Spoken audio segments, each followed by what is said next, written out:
आगरा के किले में जब शाम का सूरज यमुना के पानी पर सोना बिखेर रहा था, तब शहंशाह जलालुद्दीन मोहम्मद अकबर के दीवान खास में एक अलग ही महफिल सजी थी। ये ज्ञान और तर्क की महफिल थी। शहंशाह के नवरत्नों के साथ साथ दूर दराज से आए विद्वान और दार्शनिक भी मौजूद थे। चर्चा का विषय था प्रकृति के नियम और इंसान की सीमाएं। एक तरफ थे हकीम मंसूर, जो यूनानी तर्कशास्त्र और विज्ञान के बड़े ज्ञाता थे। उनका मानना था कि दुनिया हर चीज नियमों से बंधी है। जो संभव है वो है, और जो असंभव है उसे कोई नहीं बदल सकता। दूसरी तरफ थे सूफी संत और कवि, जो मानते थे कि आस्था और करिश्मों से प्रकृति को भी झुकाया जा सकता है। और इन सब के बीच शांत बैठे थे बीरबल, जिनकी ख्याति न सिर्फ उनकी हाजिर जवाबी के लिए थी, बल्कि उनकी गहरी समझ के लिए भी थी। वो हर बात को सुनते, मुस्कुराते और सही समय पर अपनी राय रखते। हकीम मंसूर अपनी दलीलों से सबको प्रभावित कर रहे थे। उन्होंने कहा, जहांपनाह, हम इंसान चांद सूरज को देख सकते हैं, उनकी गति को समझ सकते हैं, लेकिन हम सूरज को पश्चिम से नहीं उगा सकते। हम एक बीज से पेड़ उगा सकते हैं, लेकिन पत्थर से अंकुर नहीं फोड़ सकते। यही प्रकृति का नियम है, यही सत्य है। अकबर उनकी बातों से बहुत प्रभावित हुए। उन्होंने बीरबल की ओर देखा, जो हमेशा की तरह शांत थे। शहंशाह को शरारत सूझी। वो बीरबल की बुद्धि को एक ऐसी कसौटी पर कसना चाहते थे जहां तर्क और विज्ञान दोनों ही जवाब देने में असमर्थ हो जाएं। अकबर ने कहा, हकीम साहब की बातों में दम है, लेकिन हमारे बीरबल कहते हैं कि बुद्धि से हर समस्या का हल निकाला जा सकता है। तो हम आज बीरबल की बुद्धि की परीक्षा लेना चाहेंगे। पूरा दरबार सतर्क हो गया। सब जानते थे कि जब शहंशाह परीक्षा लेने पर आते हैं तो सवाल आसान नहीं होता। अकबर ने अपनी गहरी आवाज में कहा, बीरबल, हम मानते हैं कि तुम बहुत बुद्धिमान हो। तुम मुश्किल से मुश्किल गुत्थी सुलझा देते हो, लेकिन क्या तुम्हारी बुद्धि प्रकृति के नियमों को भी बदल सकती है? हमारा सवाल सीधा और सरल है। बीरबल, क्या तुम मुर्गे से अंडा दिलवा सकते हो? यह सवाल सुनते ही पूरे दरबार में सन्नाटा छा गया। फिर दबीदबी हंसी की लहर दौड़ गई। हकीम मंसूर और बीरबल से जलने वाले दूसरे दरबारी, जैसे मुल्ला दो प्याजा, की आंखों में मजाक और जीत की चमक थी। ये कैसा सवाल था? ये तो असंभव था। एक बच्चा भी जानता है कि मुर्गा अंडा नहीं देता, मुर्गी देती है। शहंशाह ने बीरबल को एक ऐसे जाल में फंसा दिया था जहां से निकलना नामुमकिन था। हकीम मंसूर ने व्यंग्य से कहा, जहांपनाह, ये तो बीरबल की बुद्धि का सबसे बड़ा इम्तिहान है। देखते हैं इनकी चतुराई प्रकृति के आगे टिक पाती है या नहीं। दरबारियों की कानाफूसी बढ़ गई। अब फंसे बीरबल, इसका क्या जवाब देंगे? आज तो इनकी सारी हेकड़ी निकल जाएगी। सबकी निगाहें बीरबल पर थी, ये देखने के लिए कि उनके चेहरे पर घबराहट या परेशानी का कोई भाव आता है या नहीं। लेकिन बीरबल शांत थे। उनके चेहरे पर वही सौम्य मुस्कान थी, जैसे उन्होंने कोई मामूली सवाल सुना हो। बीरबल अपनी जगह से उठे, शहंशाह को अदब से सलाम किया और बोले, आलम पनाह, आपका हुक्म सर आंखों पर। आपने जो काम सौंपा है वो यकीनन बहुत मुश्किल है, लेकिन नामुमकिन नहीं। ये सुनकर दरबार में एक और हैरानी की लहर दौड़ गई। नामुमकिन नहीं? हकीम मंसूर को तो अपने कानों पर यकीन ही नहीं हुआ। क्या बीरबल पागल हो गए हैं? अकबर भी हैरान थे। उन्होंने सोचा था कि बीरबल कोई चतुराई भरा जवाब देकर बात को टाल देंगे, लेकिन उन्होंने तो चुनौती स्वीकार कर ली। अकबर ने पूछा, तो तुम ये कर सकते हो बीरबल? बीरबल ने कहा, जहांपनाह, प्रकृति के नियम बड़े जटिल होते हैं। ऐसे असाधारण काम के लिए थोड़ा समय तो लगेगा ही। मुझे आप बस 3 महीने की मोहलत दे दीजिए।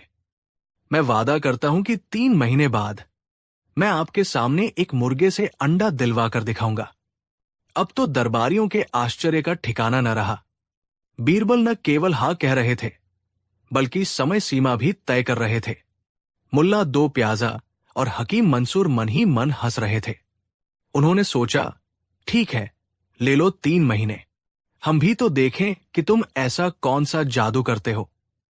3 महीने बाद जब तुम खाली हाथ लौटोगे तो तुम्हारा अपमान पूरे सल्तनत में देखने लायक होगा। शहंशाह अकबर भी इस खेल में और गहरे उतर गए। उन्होंने कहा, ठीक है बीरबल, हमने तुम्हें 3 महीने का समय दिया, लेकिन याद रहे, अगर तुम नाकामयाब हुए तो तुम्हें दरबार में मुख्य सलाहकार का पद छोड़ना होगा। शहंशाह ने दाव और बड़ा कर दिया था। अब यह सिर्फ बुद्धि की परीक्षा नहीं थी, बल्कि बीरबल के पद और प्रतिष्ठा का सवाल था। बीरबल ने बिना किसी हिचकिचाहट के शर्त मान ली और दरबार से चले गए। दिन हफ्तों में और हफ्ते महीनों में बदलने लगे। पहले कुछ दिन तो दरबार में इसी बात की चर्चा रही। लोग बीरबल पर हंसते, उनका मजाक उड़ाते। हकीम मंसूर हर रोज दरबार में विज्ञान और तर्क के हवाले से ये साबित करते कि बीरबल ने कितनी बड़ी मूर्खता की है। बीरबल इन सब बातों से बेपरवाह अपने रोजमर्रा के कामों में लगे रहे। वो दरबार आते, अपनी जिम्मेदारियां निभाते, लेकिन मुर्गे और अंडे के विषय पर एक शब्द भी नहीं कहते। उनकी ये शांति उनके दुश्मनों को और भी ज्यादा बेचैन कर रही थी। उन्हें लगता था कि बीरबल ने शायद हार मान ली है और अब बस सही समय का इंतजार कर रहे हैं अपनी नाकामी कबूल करने के लिए। 2 महीने बीत गए। शहंशाह ने एक दिन बीरबल को अकेले में बुलाया और पूछा, बीरबल, तुम्हारी तैयारी कैसी चल रही है? क्या उस मुर्गे ने कोई संकेत दिया है? बीरबल मुस्कुराए और बोले, जहां पनाह, सब सही दिशा में चल रहा है। प्रकृति को अपना काम करने में थोड़ा वक्त लगता है, आप बस इंतजार कीजिए, नतीजा आपकी उम्मीदों से बढ़कर होगा। बीरबल का आत्मविश्वास देखकर अकबर भी सोच में पड़ गए। क्या बीरबल के पास सच में कोई तरकीब है? आखिरकार 3 महीने पूरे होने का दिन आ गया। उस दिन दरबार खचाखच भरा हुआ था। सिर्फ दरबारी ही नहीं, आगरा के आम लोग भी इस अनोखे करिश्मे को देखने के लिए जमा हो गए थे। हर किसी की जुबान पर एक ही सवाल था, क्या बीरबल आज मुर्गे से अंडा दिलवा पाएंगे? हकीम मंसूर और मुल्ला 2 प्याजा सबसे आगे बैठे थे। उनके चेहरों पर एक विजयी मुस्कान थी। आज वो बीरबल को अपमानित होते हुए देखने के लिए बेताब थे। शहंशाह अकबर अपने सिंहासन पर विराजमान थे। उनकी आंखों में उत्सुकता और थोड़ा तनाव साफ झलक रहा था। दरबार की कार्यवाही का समय हो गया, लेकिन बीरबल का कहीं अतापता नहीं था। 1 घंटा बीत गया। दरबारियों में कानाफूसी शुरू हो गई। लगता है डर के मारे आया ही नहीं। हार मान ली उसने। अब शहंशाह उसे पद से हटा देंगे। अकबर का धैर्य भी जवाब दे रहा था। उन्होंने अपने सिपाहियों को बीरबल के घर भेजने का हुक्म देने ही वाले थे कि तभी दरबार के दरवाजे पर एक जोरदार हंगामा हुआ। सबने मुड़कर देखा। बीरबल भागते हुए आ रहे थे। उनके कपड़े अस्त व्यस्त थे, माथे पर पसीना था और सांसें फूली हुई थी। उनके हाथ में एक छोटी सी टोकरी थी जो एक रेशमी कपड़े से ढकी हुई थी। बीरबल लड़खड़ाते हुए सिंहासन के पास पहुंचे और हाफते हुए बोले, माफी चाहूंगा जहांपनाह, देर हो गई। रास्ते में एक बड़ी अजीब घटना घट गई। अकबर ने गुस्से से कहा, देर की वजह बाद में बताना। बीरबल, पहले ये बताओ कि हमारा काम हुआ या नहीं। कहाँ है वो मुर्गा जो अंडा देता है? बीरबल ने अपनी सांसों को काबू में करते हुए कहा, जहांपनाह, काम तो हो गया है। मुर्गे ने अंडा दे दिया है और वो अंडा इस टोकरी में है। ये सुनते ही पूरे दरबार में एक बिजली सी दौड़ गई। हकीम मंसूर अपनी जगह से उछल पड़े।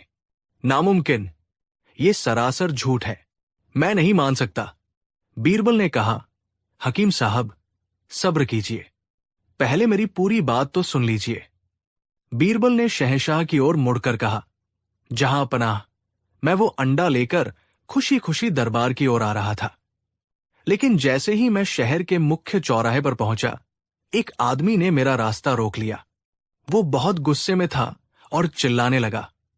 अकबर ने पूछा, कौन था वो और वो चिल्ला क्यों रहा था?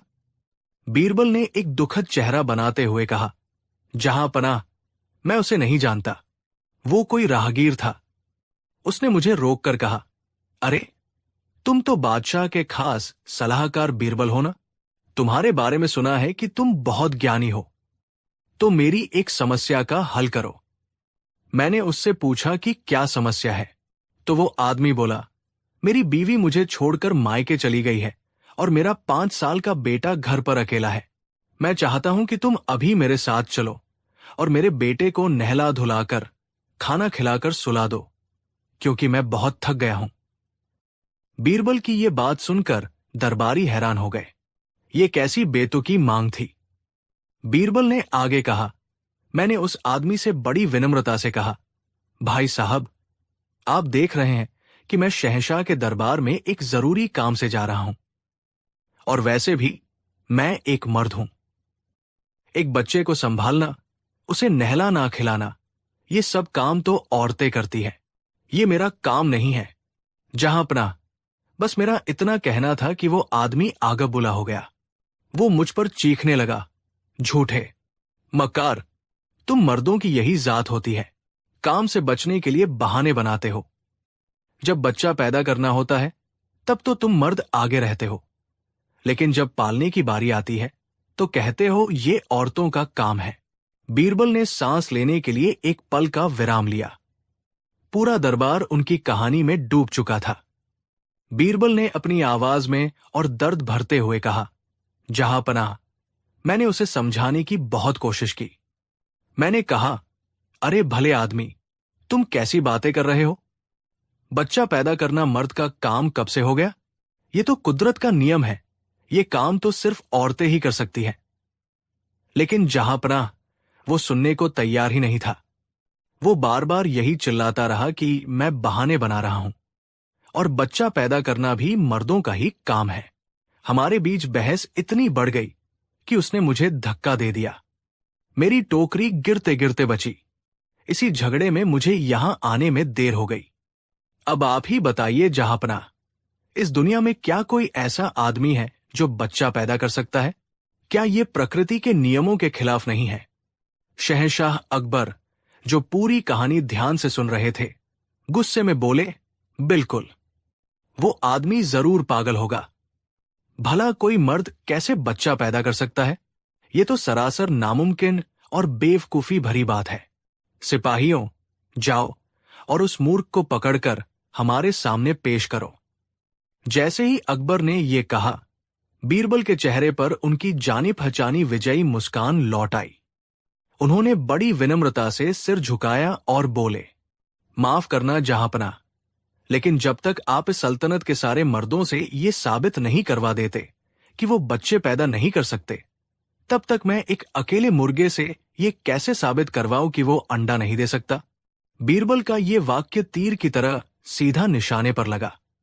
दरबार में एक पल के लिए गहरा सन्नाटा छा गया, और फिर जैसे ही सबको बीरबल की बात का असली मतलब समझ में आया, पूरा का पूरा दीवान ए खास ठहाकों से गूंज उठा। दरबारी हंसते हंसते लोटपोट हो गए। हकीम मंसूर का मुंह खुला का खुला रह गया।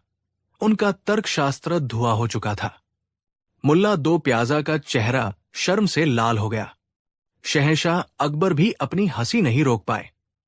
वो जोर जोर से हंसने लगे। वो समझ गए थे कि बीरबल ने क्या किया है।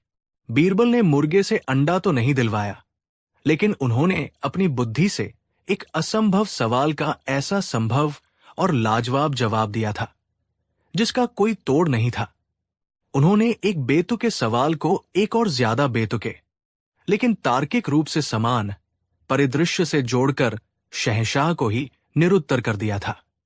जब हंसी का दौर थमा तो अकबर ने बीरबल को अपने पास बुलाया और स्नेह से उनके कंधे पर हाथ रखा। मान गए बीरबल, मान गए। तुमने एक बार फिर साबित कर दिया कि बुद्धि का सबसे बड़ा कमाल असंभव को संभव करना नहीं, बल्कि असंभव की व्यर्थता को इस तरह साबित करना है कि सामने वाला लाजवाब हो जाए। तुमने हमें अंडा नहीं दिया, लेकिन तुमने हमें एक ऐसा सबक दिया है जिसे ये दरबार हमेशा याद रखेगा। शहंशाह ने अपनी कीमती मोतियों की माला उतारकर बीरबल को पहना दी और ऐलान किया, बीरबल का पद हमेशा की तरह बरकरार रहेगा। ये दरबार बीरबल के बिना अधूरा है। बीरबल ने विनम्रता से इनाम स्वीकार किया और कहा, जहांपनाह, प्रकृति ने हर किसी के लिए एक काम तय किया है। मुर्गी का काम अंडा देना है और मुर्गे का काम सुबह बांग देकर आपको जगाना है। हमें प्रकृति के नियमों का सम्मान करना चाहिए, उन्हें चुनौती नहीं देनी चाहिए। उस दिन के बाद से दरबार में फिर कभी किसी ने बीरबल से कोई ऐसा सवाल करने की हिम्मत नहीं की जो प्रकृति के नियमों के खिलाफ हो। और यह किस्सा हमेशा के लिए अकबर बीरबल की बुद्धिमानी की अनगिनत कहानियों में एक और चमकदार सितारे की तरह जुड़ गया।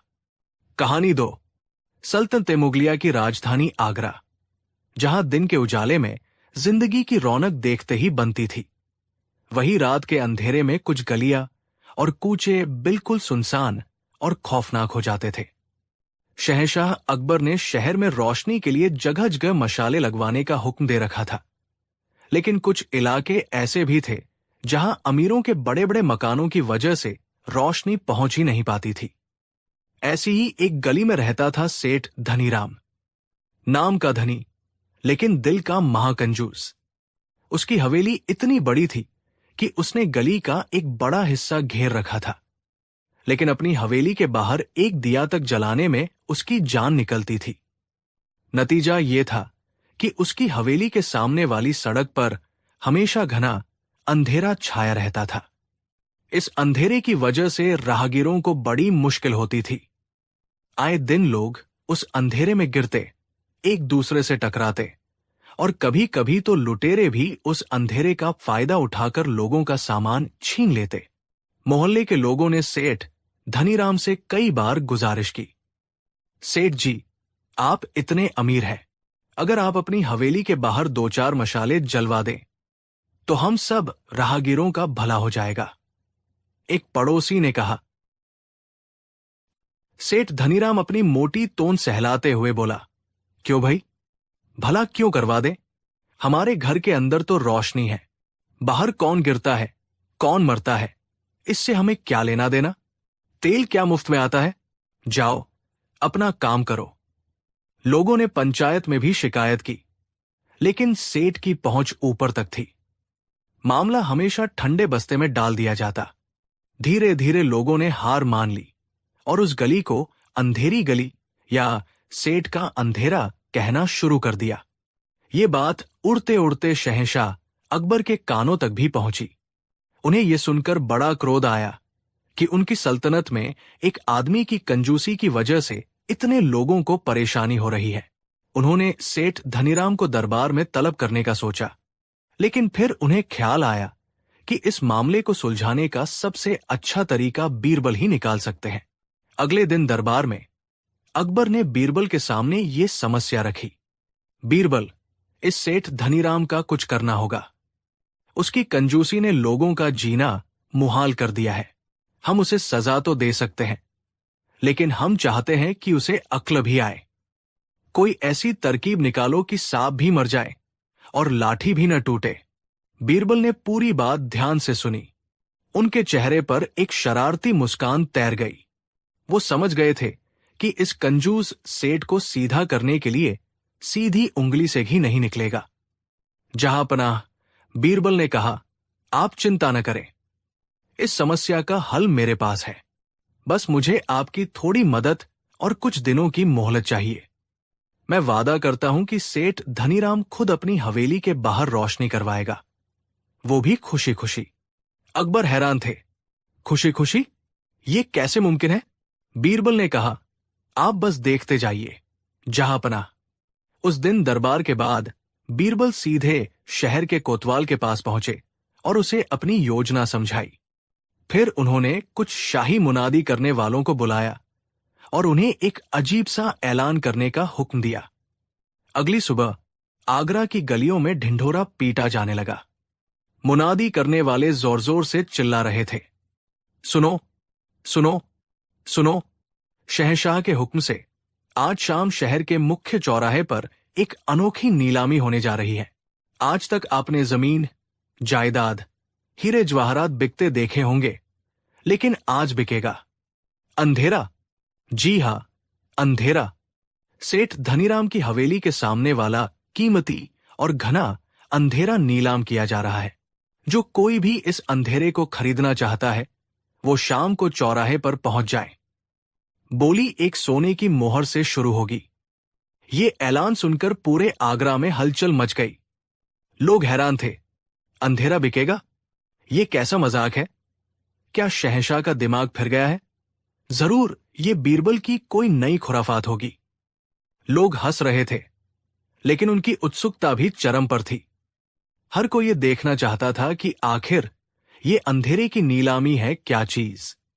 ये खबर सेठ धनीराम के कानों तक भी पहुंची। पहले तो वो जोर जोर से हंसा।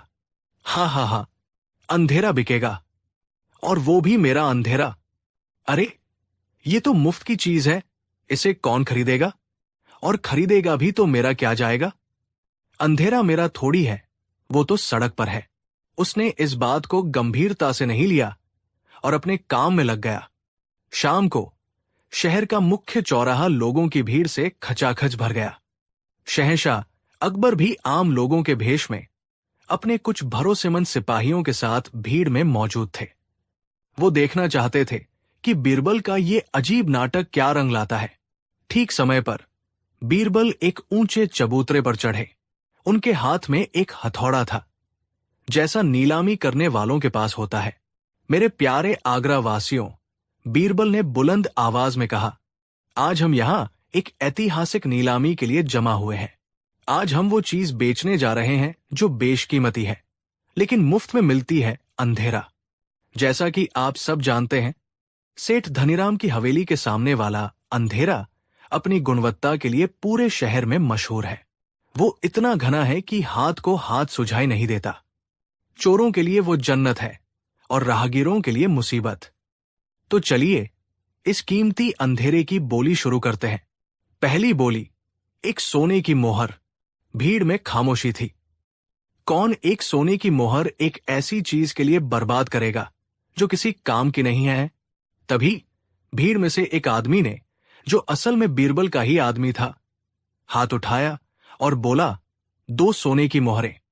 फिर एक दूसरे कोने से आवाज आई, 5 सोने की मोहरें। अब लोगों को मजा आने लगा। उन्हें लगा कि ये कोई मनोरंजक खेल चल रहा है। बोली धीरे धीरे बढ़ने लगी। 10, 20, 50 सोने की मोहरें। ये खबर आग की तरह फैली और सेठ धनीराम तक पहुंची। उसका एक नौकर दौड़ता हुआ आया और हाफते हुए बोला, सेठ जी, गजब हो गया। आपके अंधेरे की बोली लग रही है और लोग पागलों की तरह कीमत बढ़ा रहे हैं।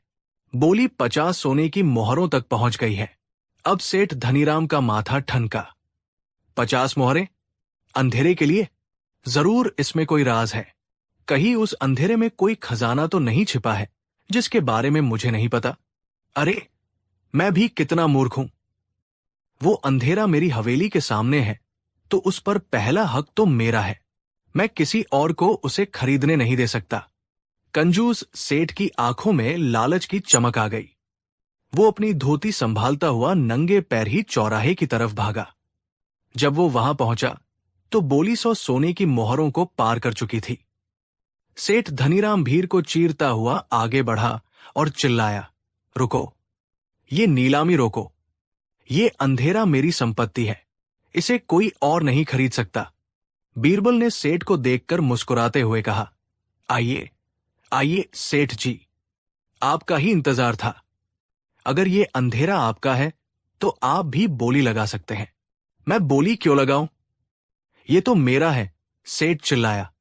बीरबल ने कहा, सेठ जी, ये अंधेरा सड़क पर है, जो कि शाही संपत्ति है, लेकिन चूंकि ये आपकी हवेली से सटा हुआ है, इसलिए शहंशाह ने आपको इस पर पहला हक दिया है, लेकिन खरीदना तो पड़ेगा। अब सेठ को यकीन हो गया कि इस अंधेरे में जरूर कोई बहुत बड़ा फायदा छिपा है, जिसे बीरबल और शहंशाह जानते हैं। वो किसी भी कीमत पर इसे खोना नहीं चाहता था। 101 सोने की मोहरें। सेठ ने हाफते हुए अपनी बोली लगाई। बीरबल के एक आदमी ने तुरंत बोली बढ़ाई, 150, 200, सेठ चीखा, 300। ये देखकर सेठ धनीराम पागल हो गया। उसे लगा कि ये आदमी उससे उसका खजाना छीनना चाहता है। उसने अपनी सारी कंजूसी को ताक पर रख दिया और अपनी अंतिम बोली लगाई, 500 सोने की मोहरें। ये मेरी आखिरी बोली है। इस बोली के बाद बीरबल का आदमी चुप हो गया। बीरबल ने हथौड़ा 3 बार पीटा और ऐलान किया, 500 सोने की मोहरें 1, 2 और 3। सेठ धनीराम की हवेली के सामने वाला अंधेरा बिका सेठ धनीराम को। सेठ धनीराम खुशी से झूम उठा। उसने सोचा कि उसने दुनिया की सबसे अच्छी डील की है। उसने तुरंत अपने घर से 500 सोने की मोहरें मंगवाकर बीरबल के हवाले कर दी। बीरबल ने उसे एक शाही दस्तावेज दिया जिस पर लिखा था, आज से सेठ धनीराम की हवेली के सामने की सड़क पर मौजूद अंधेरे के एकमात्र मालिक सेठ धनीराम होंगे। सेठ उस दस्तावेज को अपनी छाती से लगाकर खुशी खुशी अपनी हवेली लौट आया। उसने सोचा कि अब वो रात में उस अंधेरे में खजाने की खोज करेगा। अगले दिन बीरबल कुछ मजदूरों और बहुत सारी मशालों और तेल के साथ सेठ की हवेली के सामने पहुंचे। सेठ ने उन्हें देखकर कहा, अरे, तुम लोग यहां क्या कर रहे हो? बीरबल ने वो शाही दस्तावेज दिखाते हुए कहा, सेठ जी, कल आपने ये अंधेरा खरीद लिया था, याद है? अब ये आपकी निजी संपत्ति है और शहंशाह का हुक्म है कि कोई भी अपनी निजी संपत्ति को शाही सड़क पर नहीं रख सकता। इसलिए हम आपकी इस संपत्ति यानी इस अंधेरे को यहां से हटाने आए हैं। आपको तुरंत इस सड़क को खाली करना होगा। यह सुनकर सेठ धनीराम के पैरों तले जमीन खिसक गई। क्या? अंधेरे को हटाना होगा? वो कैसे हटेगा? बीरबल ने कहा, बहुत आसान है सेठ जी। अंधेरे को हटाने का एक ही तरीका है, रोशनी। ये मजदूर यहां दिन रात मशाले जलाकर रखेंगे ताकि आपका ये अंधेरा यहां से हट जाए। और हां, इन मजदूरों की तनख्वाह और मशालों में लगने वाले तेल का सारा खर्चा भी आपको ही देना होगा, क्योंकि आखिर संपत्ति तो आपकी है। अब सेठ धनीराम को सारी कहानी समझ में आई। उसे समझ आ गया कि बीरबल ने उसे उसी के लालच और कंजूसी के जाल में कैसे फंसा दिया है। उसने 500 सोने की मोहरें भी गंवाई और अब उसे जिंदगी भर रोशनी करवाने का खर्चा भी उठाना पड़ेगा। वो बीरबल के पैरों में गिर पड़ा। मुझे माफ कर दो बीरबल जी, मुझसे बहुत बड़ी गलती हो गई। मैं समझ गया। मैं आज ही यहां रोशनी का पक्का इंतजाम करवा दूंगा। बस मुझ पर रहम करो। बीरबल मुस्कुराए। उनका काम हो चुका था। उन्होंने सेठ को माफ कर दिया, लेकिन वो 500 सोने की मोहरें शाही खजाने में जमा करवा दी और ऐलान किया कि उस पैसे से पूरे मोहल्ले में रोशनी का इंतजाम किया जाएगा। उस दिन के बाद सेठ धनीराम की हवेली के सामने वाली अंधेरी गली शहर की सबसे रोशन गलियों में से एक बन गई। सेठ इतना सुधर गया कि वो हर त्योहार पर अपनी तरफ से पूरे मोहल्ले में रोशनी करवाता था। शहंशाह अकबर, जो ये सारा तमाशा देख रहे थे, बीरबल की बुद्धि पर अचंभित थे। उन्होंने बीरबल को गले लगाकर कहा, मान गए बीरबल, तुमने तो वाकई में अंधेरे को ही बेच दिया। तुमने साबित कर दिया कि लालच का अंधेरा अक्ल के एक छोटे से दिए से भी दूर हो सकता है, और यह किस्सा हमेशा के लिए इतिहास में दर्ज हो गया। इस बात की मिसाल बनकर कि बीरबल की चतुराई के आगे बड़े से बड़े कंजूस और चालाक लोग भी पानी भरते थे। कहानी 3। सल्तनते मुगलिया का वो दौर था जब हिंदुस्तान न केवल अपनी दौलत बल्कि अपनी तहजीब और इल्म ज्ञान के लिए भी पूरी दुनिया में मशहूर था। शहंशाह अकबर खुद ज्ञान के बड़े पारखी थे। उनका दरबार सिर्फ अमीरों और सेनापतियों का जमघट नहीं था, बल्कि यहां देश के कोने कोने से आए विद्वान, कवि, कलाकार और दार्शनिक अपनी अपनी कला और ज्ञान का प्रदर्शन करते थे। शहंशाह को इस बात पर बड़ा नाज था कि उनकी छत्र छाया में ज्ञान की ऐसी गंगा बह रही थी जिसमें कोई भी डुबकी लगा सकता था। एक दिन दरबार में चर्चा का विषय था शिक्षा का महत्व। एक से बढ़कर एक विद्वान इस पर अपनी राय रख रहे थे।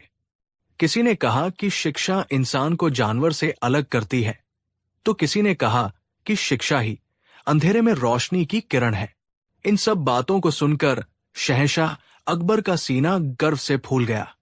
वो अपनी सल्तनत की इस बौद्धिक उपलब्धि से इतने प्रसन्न हुए कि जोश में आकर उन्होंने एक ऐसी बात कह दी जो इस पूरी कहानी की वजह बनी। वाह वाह! शहंशाह ने अपने सिंहासन पर तनकर बैठते हुए कहा, हमारे दरबार के ज्ञानियों की बातें सुनकर लगता है कि हमारी सल्तनत में इल्म की ऐसी हवा बह रही है कि अगर कोई पत्थर भी चाहे तो वो पारस बन सकता है। यहां की आबोहवा में ही ज्ञान है। हमें तो लगता है कि हमारी देखरेख में और हमारे विद्वानों के मार्गदर्शन में तो एक जानवर को भी शिक्षित किया जा सकता है। ये एक अतिशयोक्ति थी। एक शहंशाह का अपने दरबार की प्रशंसा में कहा गया एक जुमला। सभी दरबारियों ने वाह वाह, जहांपनाह, क्या बात कही है, कहकर उनका समर्थन किया। लेकिन उस दरबार में एक शख्स ऐसा भी था जिसके कान इस बात को सुनकर खड़े हो गए। वो था मुल्ला दो प्याजा। मुल्ला जी बीरबल की शोहरत से जलते थे और हमेशा उन्हें नीचा दिखाने का मौका ढूंढते रहते थे। उन्हें शहंशाह की इस बात में बीरबल को फंसाने का एक सुनहरा अवसर दिखाई दिया। मुल्ला अपनी जगह से उठा, अदब से 3 बार झुका और बोला, आलमपना, आपने जो कहा वो 100% सच है। आपकी सल्तनत में यकीनन ज्ञान की ऐसी बारिश हो रही है कि कोई भी भीग सकता है। और जब हमारे बीच बीरबल जैसा महाज्ञानी मौजूद हो जो हर असंभव को संभव करने का दावा करता है, तो क्यों न आपकी इस बात को सच साबित करके पूरी दुनिया के सामने एक मिसाल पेश की जाए। अकबर थोड़ा चौंके। क्या मतलब है तुम्हारा, मुल्ला जी? मुल्ला के चेहरे पर एक कुटिल मुस्कान थी। उसने कहा, जहांपनाह, आप ही ने तो कहा कि एक जानवर को भी शिक्षित किया जा सकता है, तो क्यों न ये जिम्मेदारी बीरबल को सौंपी जाए? हम सब बीरबल की बुद्धि का लोहा मानते हैं। वो साबित करके दिखाए कि आपकी कही बात महज एक कहावत नहीं बल्कि हकीकत है। अब दरबार में सन्नाटा छा गया। सब समझ गए कि मुल्ला ने शहंशाह के ही शब्दों को एक जाल बना दिया है और उस जाल में बीरबल को फंसाने की पूरी तैयारी कर ली है।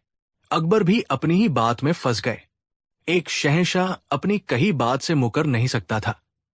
उनकी नजरें बीरबल को ढूंढने लगी, जो हमेशा की तरह शांत भाव से बैठे सब कुछ देख रहे थे। मुल्ला ने आग में घी डालते हुए कहा, और जहांपनाह, जानवर भी कोई ऐसा वैसा नहीं होना चाहिए। कोई चालाक लोमड़ी या वफादार घोड़ा नहीं। जानवर तो ऐसा हो जिसे दुनिया का सबसे बड़ा मूर्ख माना जाता है, जैसे कि एक गधा। ये सुनते ही दरबार में हंसी का फव्वारा छूट पड़ा। एक गधे को शिक्षित करना, ये तो पागलपन की हद थी। अकबर ने अब बीरबल से पूछा, बीरबल, मुल्ला की चुनौती सुनी तुमने? क्या तुम एक गधे को पढ़ा लिखाकर एक पंडित बना सकते हो? सबकी निगाहें बीरबल पर थी। मुल्ला और उसके साथी सोच रहे थे कि आज बीरबल की सारी चतुराई धरी की धरी रह जाएगी।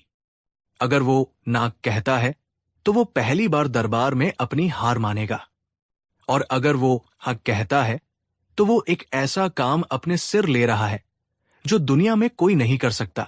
बीरबल अपनी जगह से उठे। उनके चेहरे पर न कोई शिकन थी, न कोई घबराहट।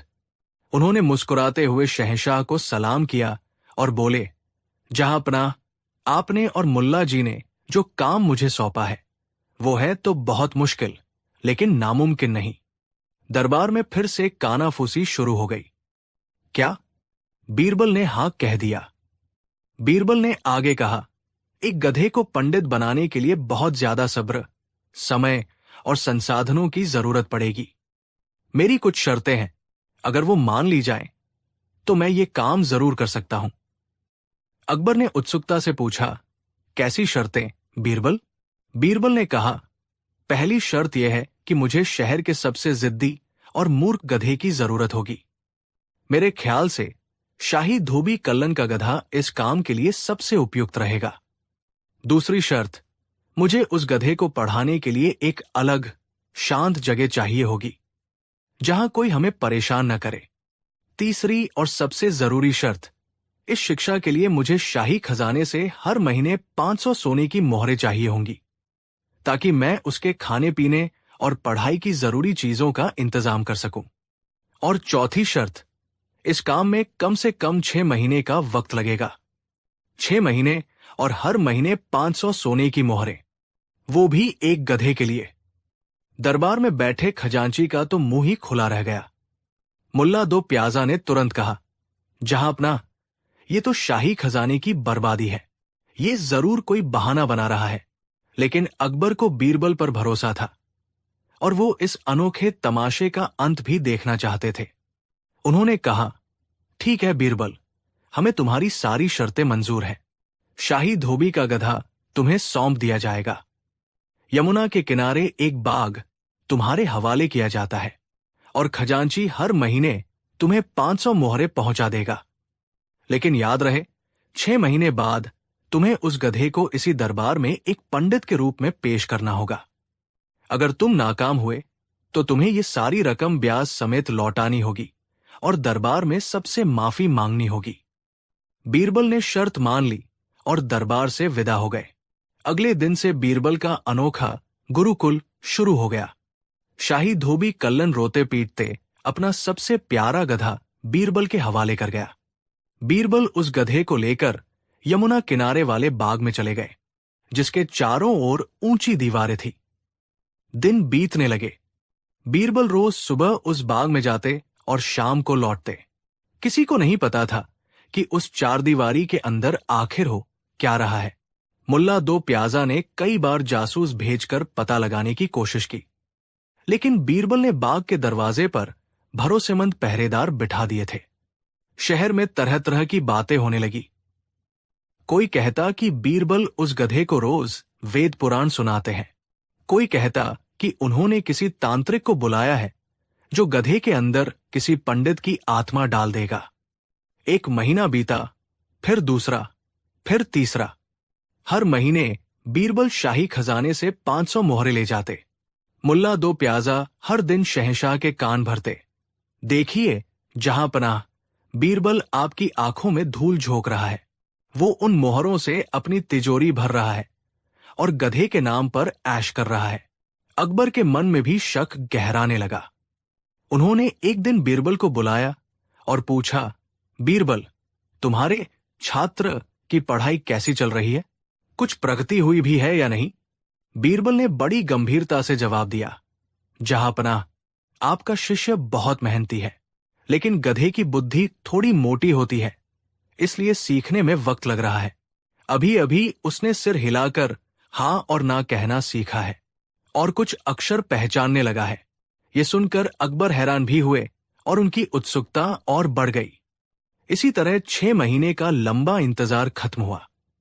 वो दिन आ गया जब बीरबल को अपने गधा पंडित को दरबार में पेश करना था। उस दिन दरबार में तिल रखने की जगह नहीं थी। दूर दूर से लोग इस करिश्मे को देखने आए थे।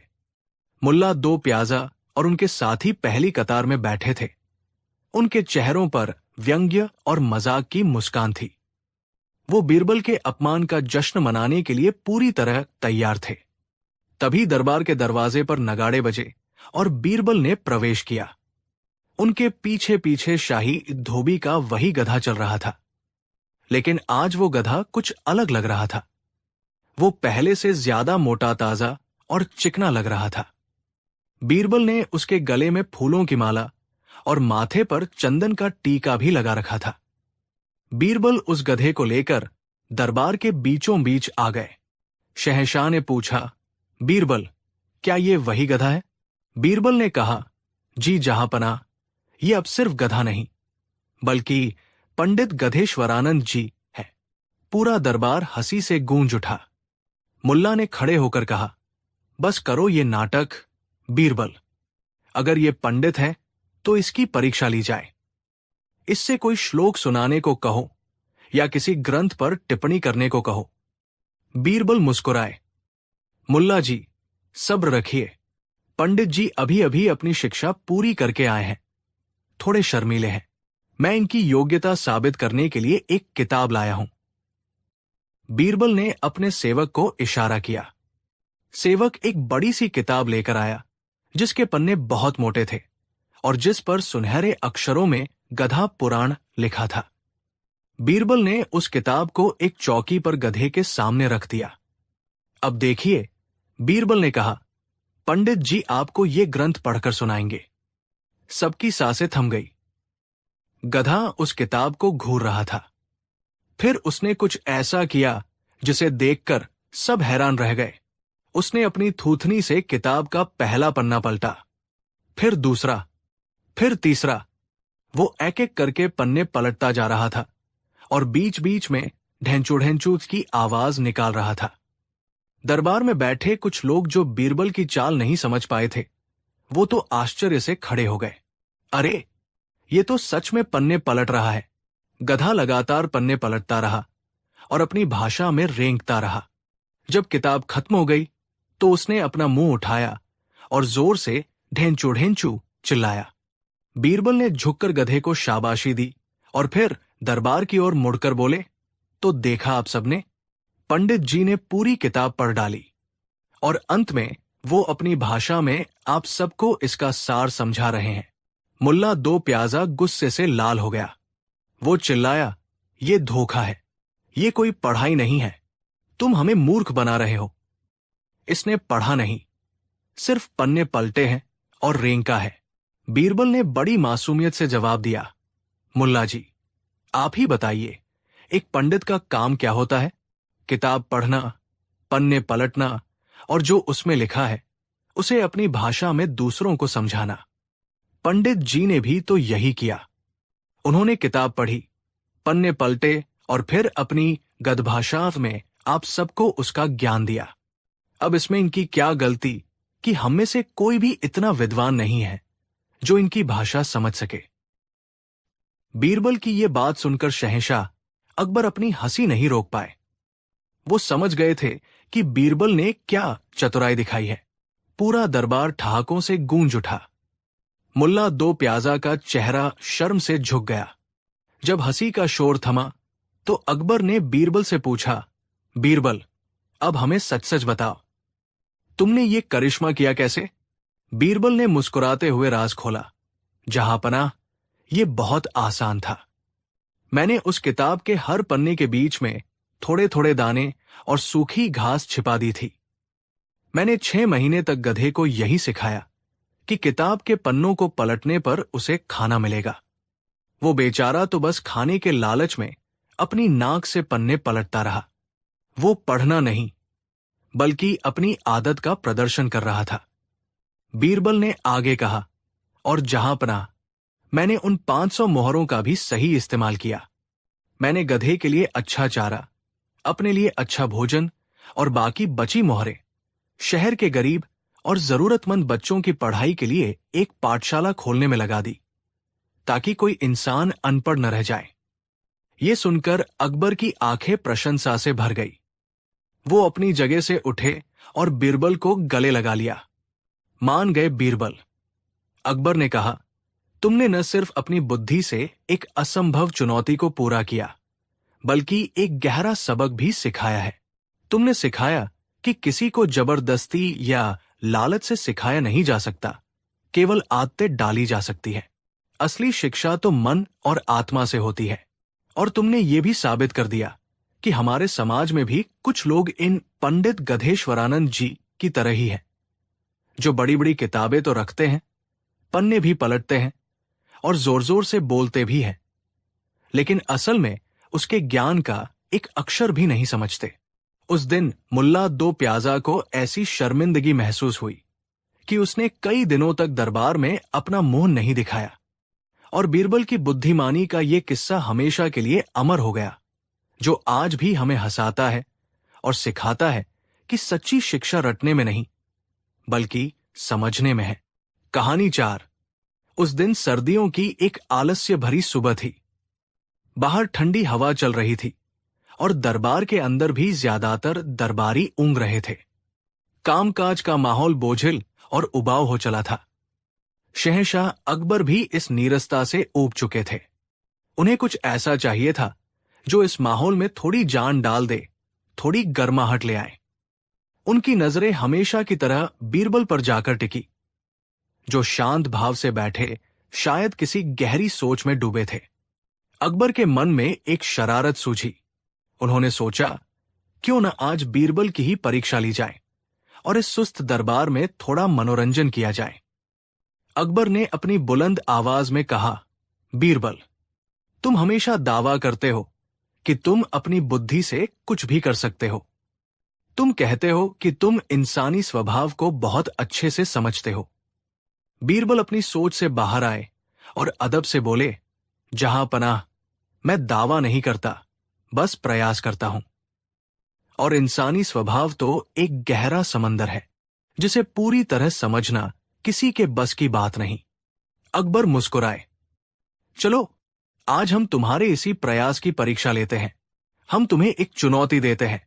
क्या तुम अपनी बुद्धि और समझ का इस्तेमाल करके इस दरबार में मौजूद हर एक शख्स को हमें मिलाकर अपने इशारों पर नचा सकते हो? यह सुनते ही पूरे दरबार में जो सुस्ती छाई थी वो एक पल में काफूर हो गई। दरबारी अपनी जगहों पर तनकर बैठ गए। ये कैसी चुनौती थी? पूरे दरबार को नचाना, वो भी शहंशाह को। ये तो सिर्फ अपमानजनक ही नहीं बल्कि नामुमकिन भी था। बीरबल से जलने वाले मुल्ला दो प्याजा को तो जैसे मुहमांगी मुराद मिल गई।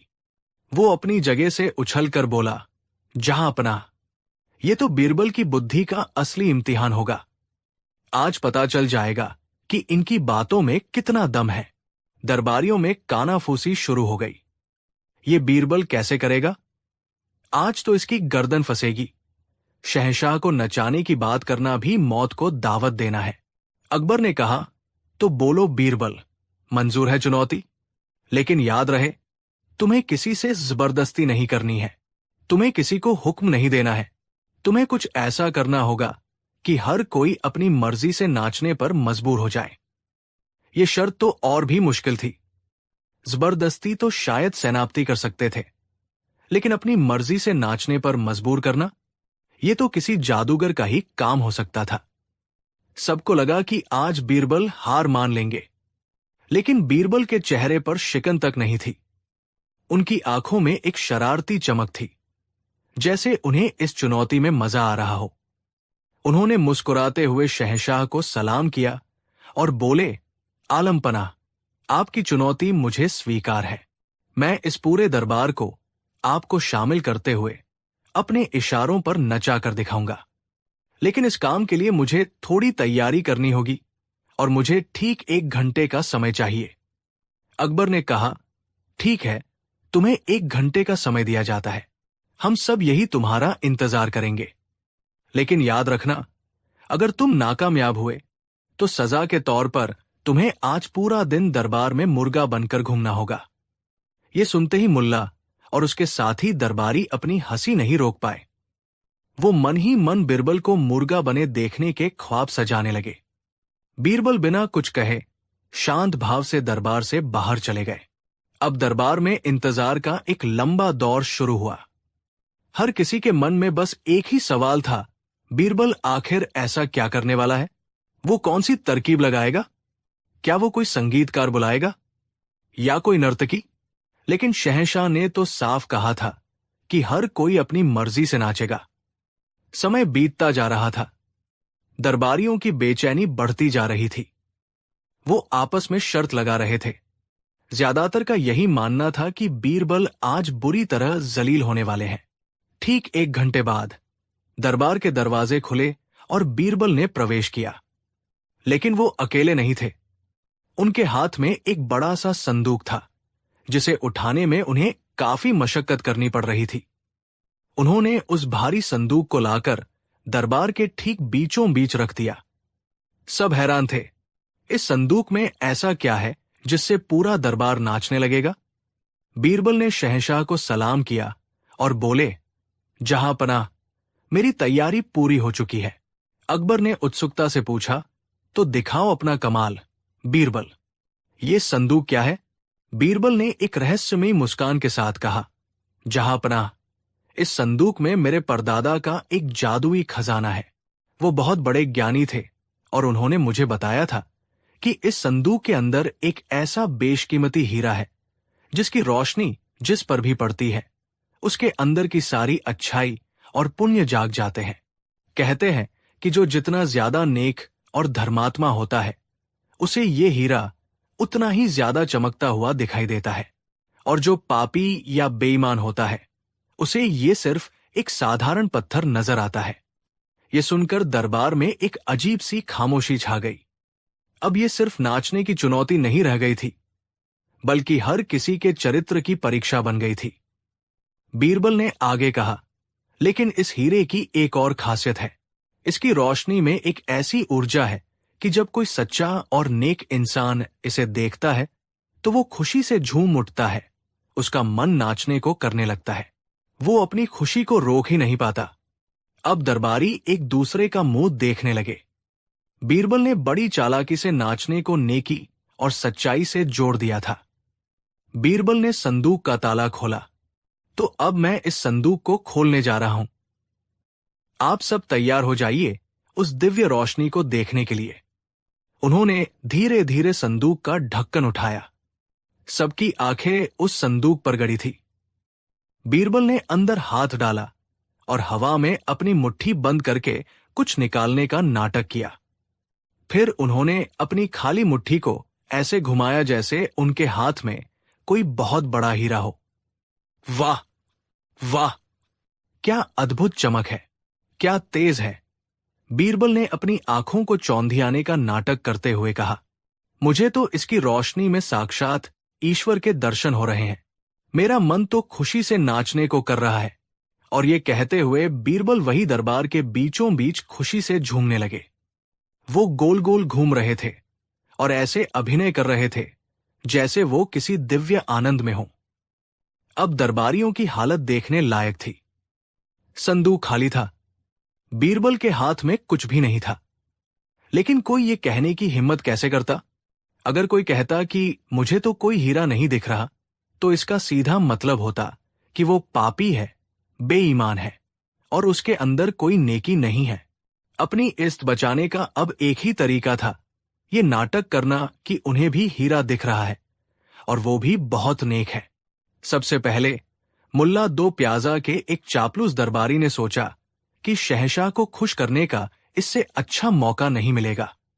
वो अपनी जगह से उछलकर बोला, हाँ हाँ, मुझे भी दिख रहा है।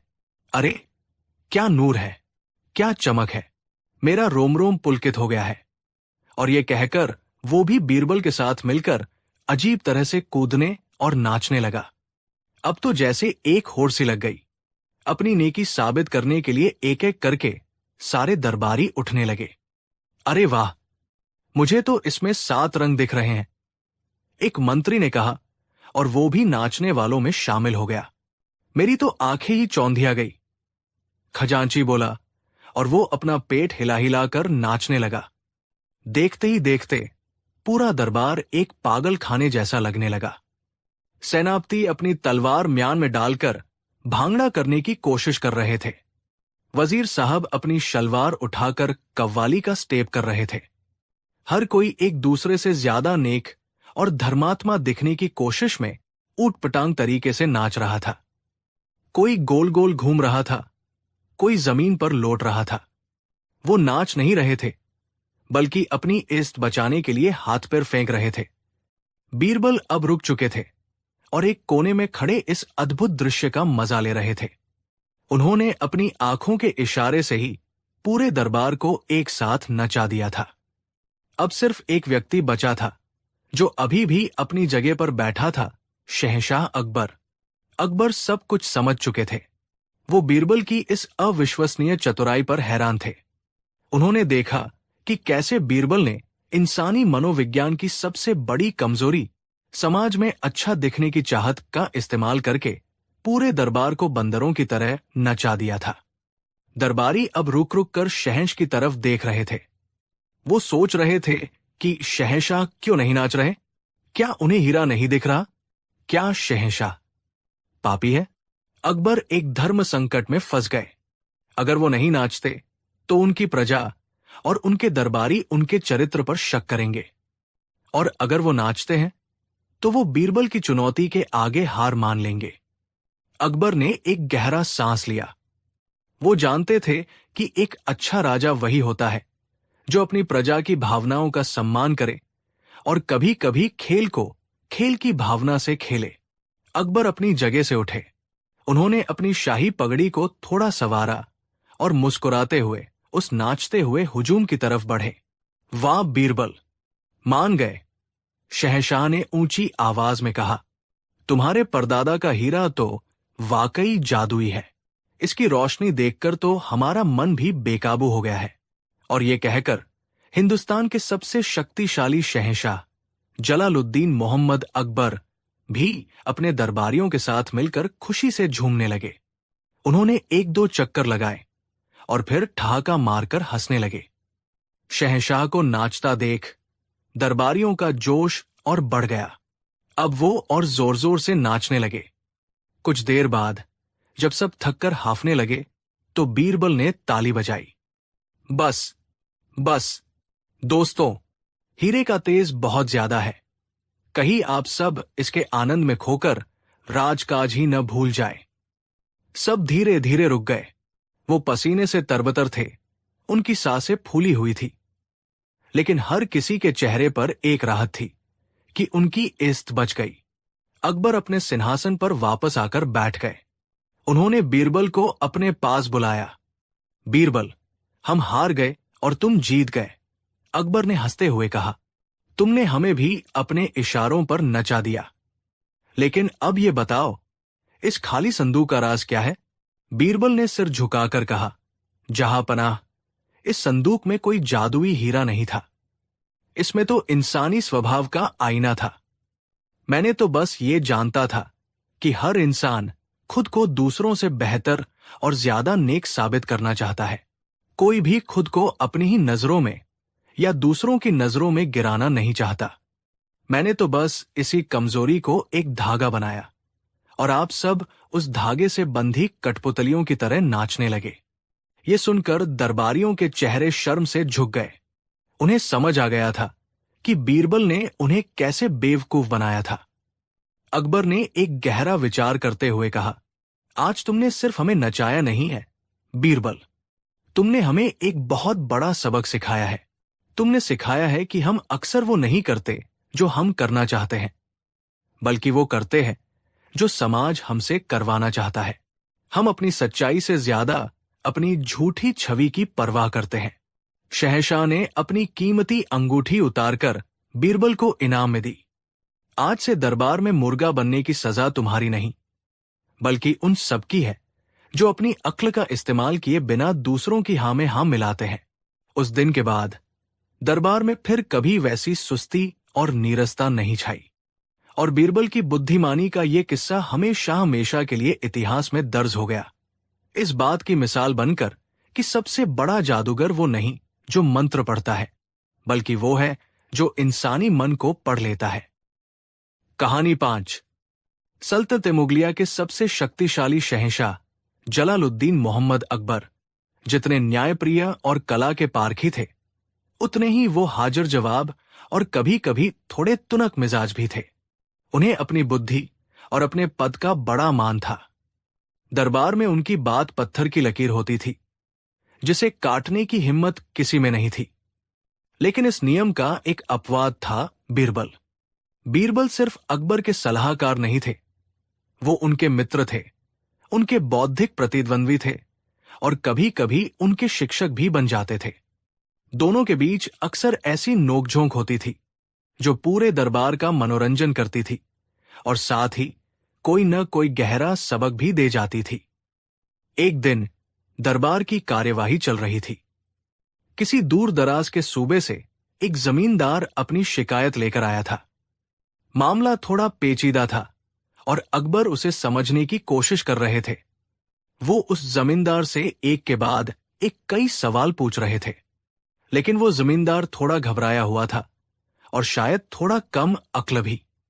वो शहंशाह के सवालों का सीधा जवाब देने के बजाय बातों को गोल गोल घुमा रहा था। तुमसे जो पूछा जाए सिर्फ उसका जवाब दो, अकबर ने थोड़ी सख्ती से कहा। जी जहांपनाह, मैं वही तो कह रहा था कि मेरे पड़ोसी का खेत। जमींदार ने फिर से कहानी शुरू कर दी। कई बार कोशिश करने के बाद भी जब जमींदार मुद्दे पर नहीं आया तो अकबर का सब्र का बांध टूट गया। उनका मिजाज गर्म हो गया और वो गुस्से में अपनी जगह से उठ खड़े हुए। खामोश। शहंशाह की आवाज पूरे दरबार में गूंज गई। एक सीधा सा जवाब तुमसे दिया नहीं जा रहा। जब अक्ल घास चरने गई थी तब पैदा हुए थे क्या? तुम्हारे जैसे मूर्खों की वजह से ही सल्तनत का कीमती वक्त बर्बाद होता है। दफा हो जाओ हमारी नजरों से। शहंशाह का रौद्र रूप देखकर वो बेचारा जमींदार कांपने लगा और बिना अपनी बात पूरी किए डर के मारे दरबार से भाग गया। दरबार में एक असहज खामोशी छा गई। सभी दरबारी सिर झुकाए खड़े थे। वो जानते थे कि जब शहंशाह का पारा चढ़ता है तो उनके सामने बोलना अपनी जान को खतरे में डालने जैसा होता है। लेकिन बीरबल शांत भाव से अपनी जगह पर बैठे थे। उनके चेहरे पर न कोई डर था न कोई चिंता, बल्कि उनकी आंखों में एक अजीब सी शरारत की चमक थी, जैसे उनके दिमाग में कोई योजना बन रही हो।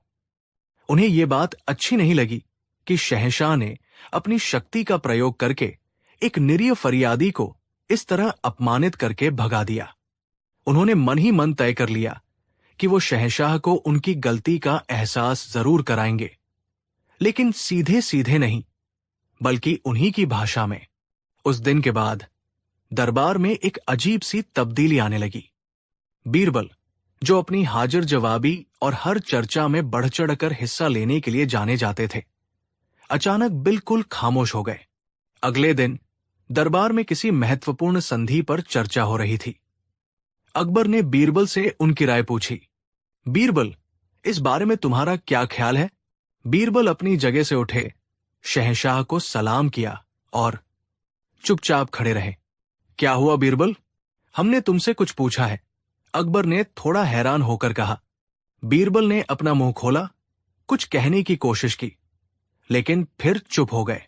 उन्होंने बस अपने हाथ पैर हिलाए, अजीब अजीब इशारे किए और फिर अपनी जगह पर जाकर बैठ गए। पूरा दरबार हैरान था। बीरबल को क्या हो गया? क्या उनकी जुबान बंद हो गई है? अकबर को थोड़ा गुस्सा आया। ये क्या बचकाना मजाक है बीरबल? मुंह से बोलो।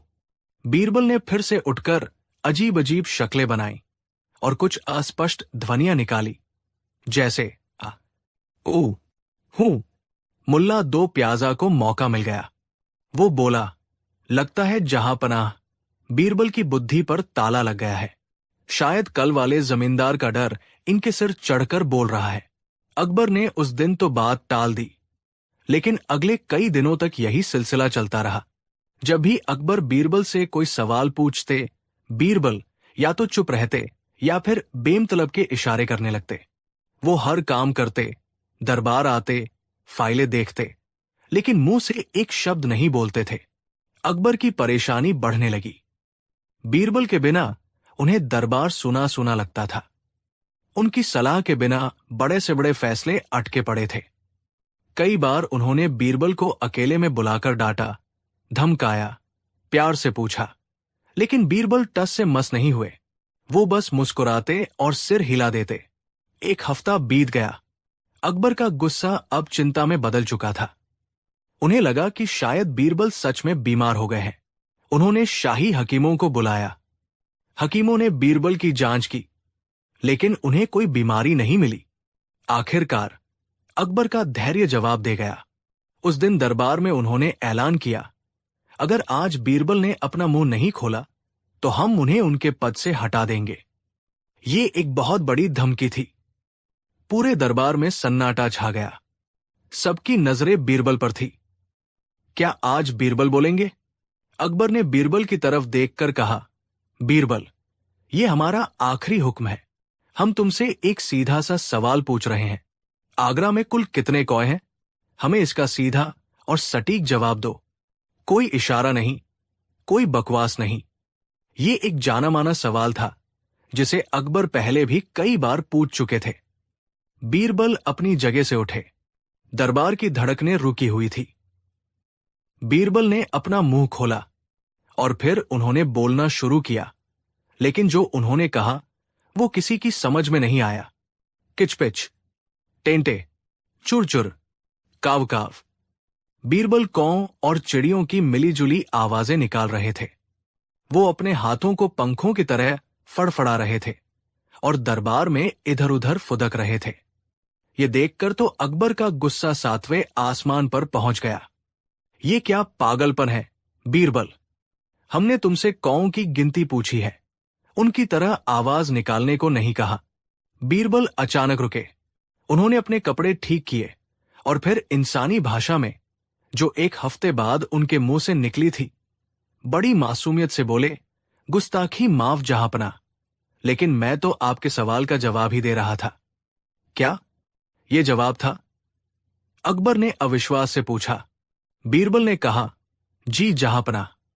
आपने पूछा आगरा में कितने कौए हैं, तो मैं आपको बता रहा था कि कुछ कौए किचपिच करके बातें कर रहे हैं, कुछ टेंटे करके लड़ रहे हैं और बाकी के काव-काव करके उड़ रहे हैं।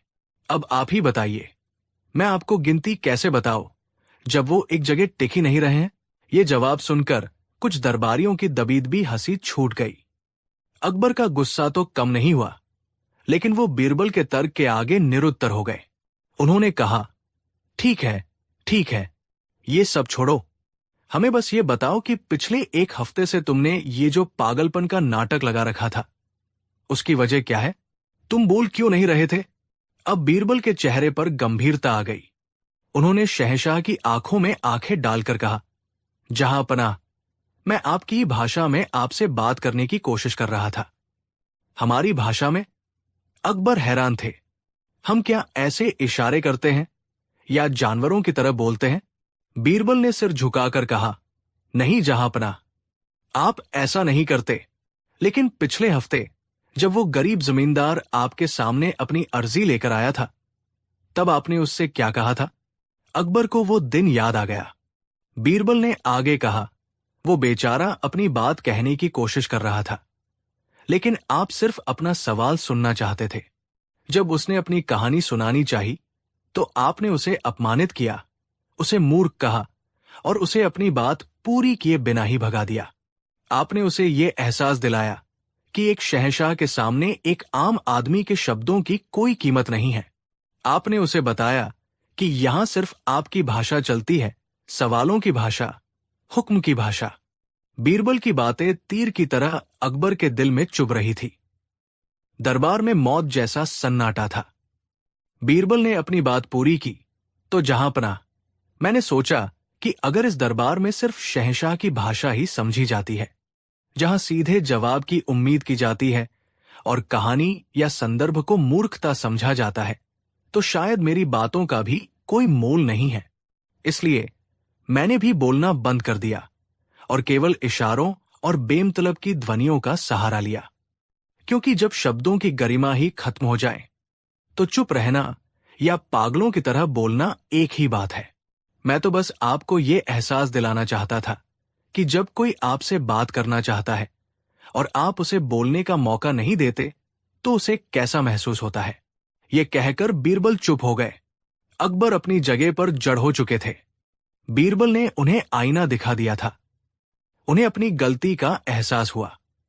उन्हें याद आया कि वो जमींदार कितनी उम्मीदों से उनके पास आया था और उन्होंने अपने गुस्से और अधीरता में उसकी उम्मीदों को कैसे कुचल दिया था।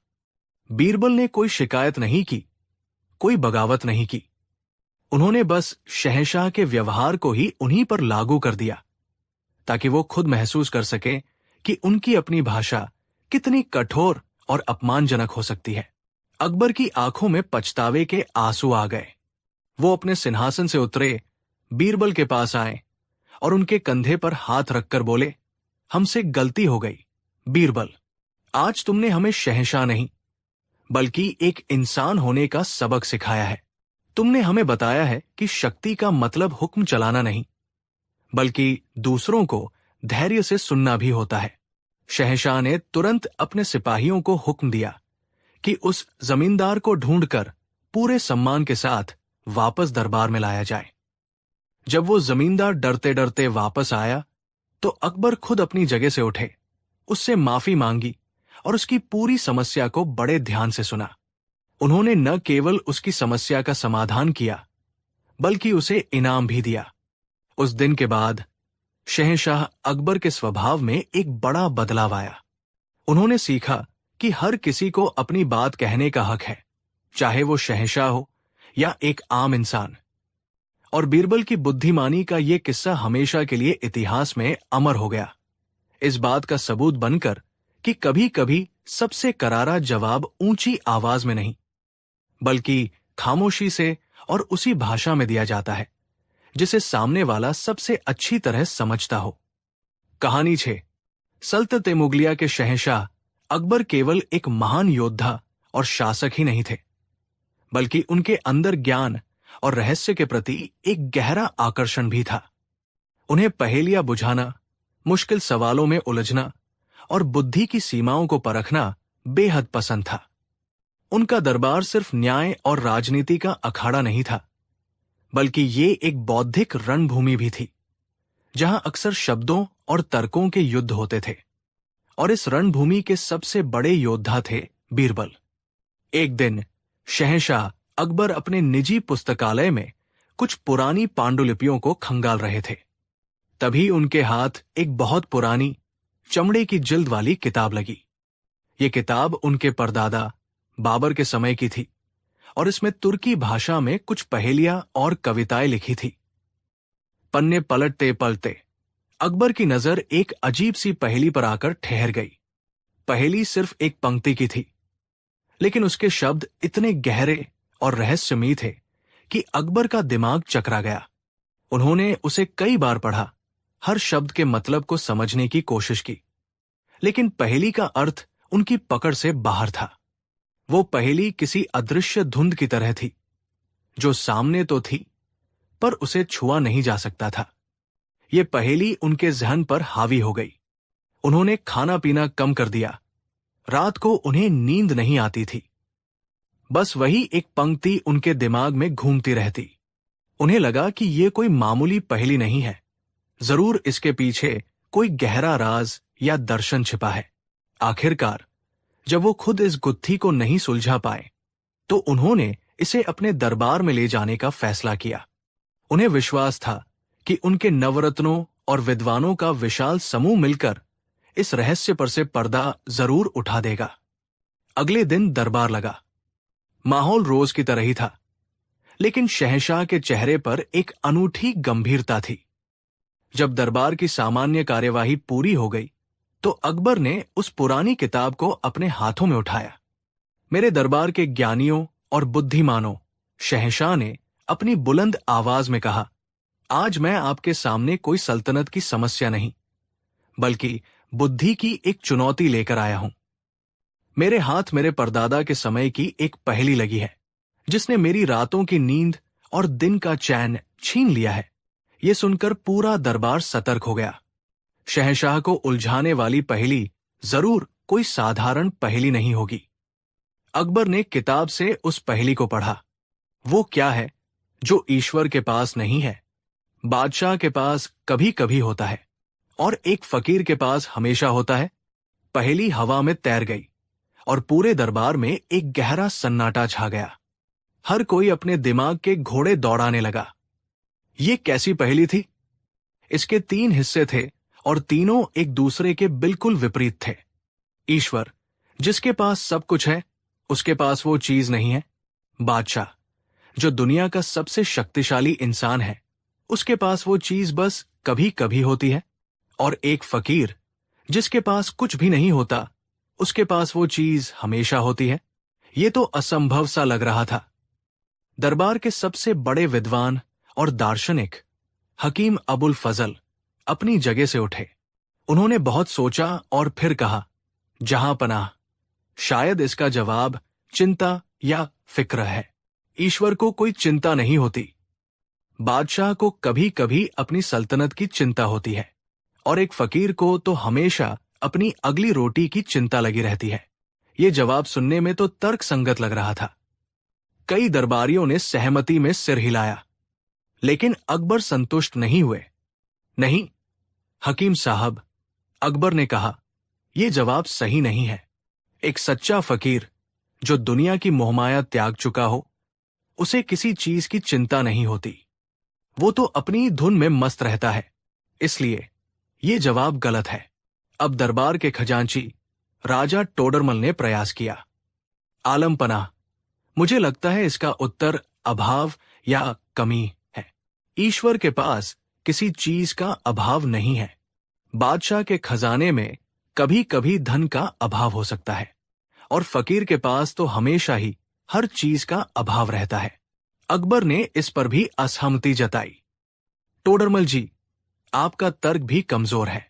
बादशाह के पास अगर किसी चीज की कमी हो भी जाए तो वो उसे अपनी शक्ति से हासिल कर सकता है, और फकीर के लिए अभाव का कोई मतलब ही नहीं होता, क्योंकि उसने तो सब कुछ त्याग ही दिया है। तो ये जवाब ही सही नहीं है। इसके बाद एक एक करके कई दरबारियों ने अपनी किस्मत आजमाई। किसी ने कहा डर, किसी ने अकेलापन, किसी ने जरूरत, लेकिन कोई भी जवाब पहली की तीनों शर्तों पर खरा नहीं उतर सका। हर जवाब में कोई न कोई कमी रह जाती थी। दरबार में मौजूद बड़े बड़े ज्ञानी, जिन्होंने न जाने कितनी किताबें पढ़ी थी, आज एक पंक्ति की पहेली के सामने बेबस खड़े थे। उनका ज्ञान, उनके तर्क सब व्यर्थ जा रहे थे। घंटों बीत गए। शहंशाह की निराशा बढ़ती जा रही थी। उन्हें लगा कि शायद ये पहेली लाइलाज है, इसका कोई हल ही नहीं है।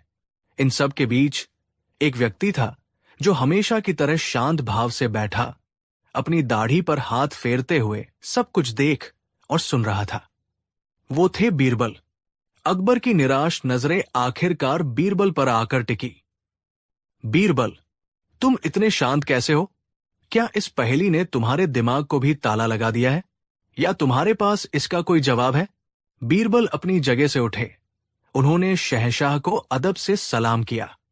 उनके चेहरे पर एक हल्की सी मुस्कान थी, जैसे वो इस पहेली का आनंद ले रहे हों।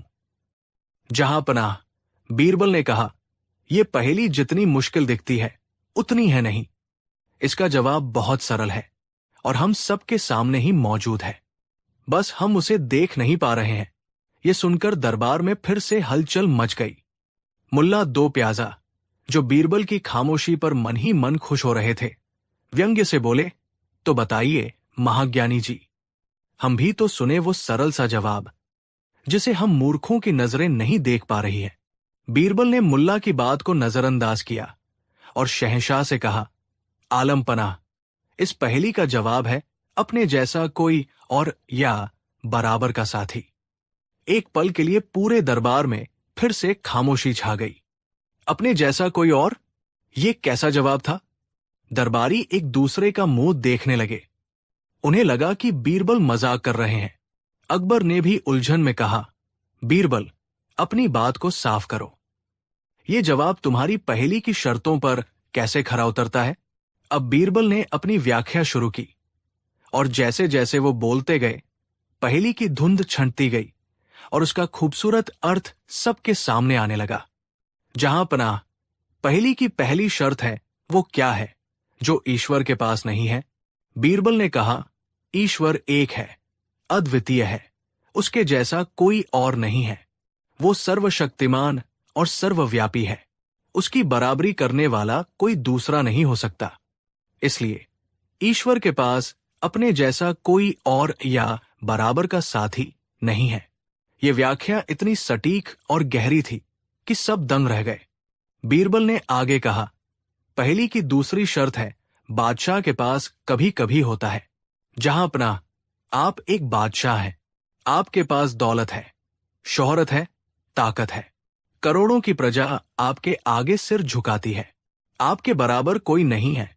लेकिन जब आप जंग के मैदान में किसी दूसरे बादशाह से लड़ते हैं, तब उस पल के लिए वो आपका बराबर का साथी या प्रतिद्वंदी होता है। जब आप शतरंज की बिसात पर किसी माहिर खिलाड़ी से खेलते हैं, तब वो आपका बराबर का साथी होता है। और जहां पनाह, जब आप मेरे जैसे एक साधारण सलाहकार के साथ बुद्धि की पहेलियां सुलझाते हैं, तो उस पल के लिए मैं भी आपका बराबर का साथी बन जाता हूं। इसलिए बादशाह के पास अपने जैसा कोई और हमेशा नहीं, बस कभी कभी होता है। ये सुनकर शहंशाह अकबर की आंखें चमक उठीं।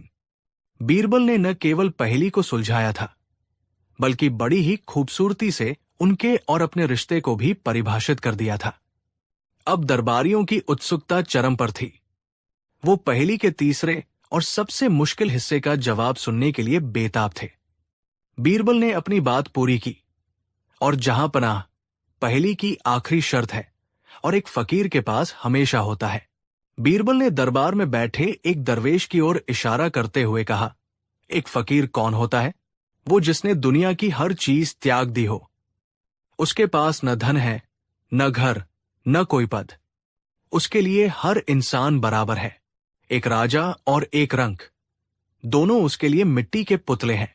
जब वो किसी दूसरे फकीर से मिलता है तो वो उसे अपना बराबर का साथी समझता है। जब वो किसी गरीब, किसी लाचार इंसान से मिलता है तो उसे भी अपना बराबर का साथी मानता है, क्योंकि उन दोनों के पास ही दुनिया की दौलत नहीं होती। फकीर की नजर में कोई छोटा बड़ा नहीं होता, हर कोई उसके जैसा ही एक इंसान होता है। इसलिए एक फकीर के पास अपने जैसा कोई और या बराबर का साथी हमेशा होता है। जब बीरबल ने अपनी बात खत्म की तो पूरे दरबार में तालियों की गड़गड़ाहट गूंज उठी। जो पहली घंटों से बड़े बड़े ज्ञानियों को परेशान कर रही थी, उसे बीरबल ने अपनी अद्भुत सोच और सरल तर्क से ऐसे सुलझा दिया था जैसे कोई मक्खन में से छुरी निकाल ले। उन्होंने सिर्फ एक शब्द का जवाब नहीं दिया था, बल्कि उन्होंने ईश्वर, बादशाह और फकीर के जीवन दर्शन को एक ही धागे में पिरो दिया था। शहंशाह अकबर अपनी जगह से उठ खड़े हुए। वो बीरबल के पास आए और उन्हें गले लगा लिया। मान गए बीरबल, मान गए। अकबर ने भरे हुए गले से कहा, आज तुमने एक बार फिर साबित कर दिया कि सच्ची बुद्धि बड़ी बड़ी किताबों में नहीं, बल्कि गहरी और सरल सोच में होती है। तुमने न सिर्फ हमारे परदादा की पहेली को सुलझाया है, बल्कि हमें जीवन का एक बहुत बड़ा सबक भी सिखाया है। शहंशाह ने उस पुरानी बेशकीमती किताब को बीरबल को इनाम के तौर पर भेंट कर दिया। उस दिन के बाद वो पहेली और उसका जवाब सल्तनते मुगलिया के इतिहास में हमेशा के लिए अमर हो गए। ये किस्सा आज भी हमें याद दिलाता है कि दुनिया की सबसे जटिल समस्याओं का समाधान अक्सर हमारी आंखों के ठीक सामने होता है। बस उसे देखने के लिए बीरबल जैसी पारखी नजर और खुला दिमाग चाहिए। कहानी 7। मुगल सल्तनत के उस सुनहरे दौर में जब शहंशाह अकबर का दरबार अपनी पूरी शानो शौकत से सजता था, तो वहां केवल हीरे जवाहरात ही नहीं चमकते थे, बल्कि बुद्धिमानी के सितारे भी जगमगाते थे। और उन सभी सितारों में जो सबसे ज्यादा रोशन था, वो था बीरबल।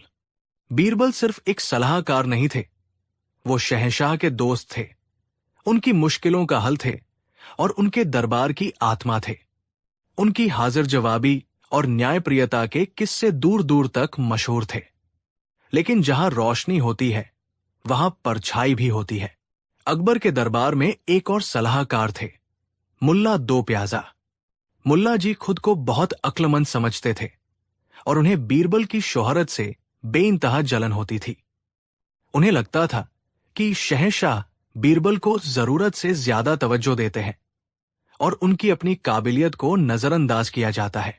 वो हर वक्त इसी फिराक में रहते कि किसी तरह बीरबल को शहंशाह की नजरों में नीचा दिखाए, उसे अपमानित करें और अगर मुमकिन हो तो दरबार से हमेशा के लिए निकलवा दें।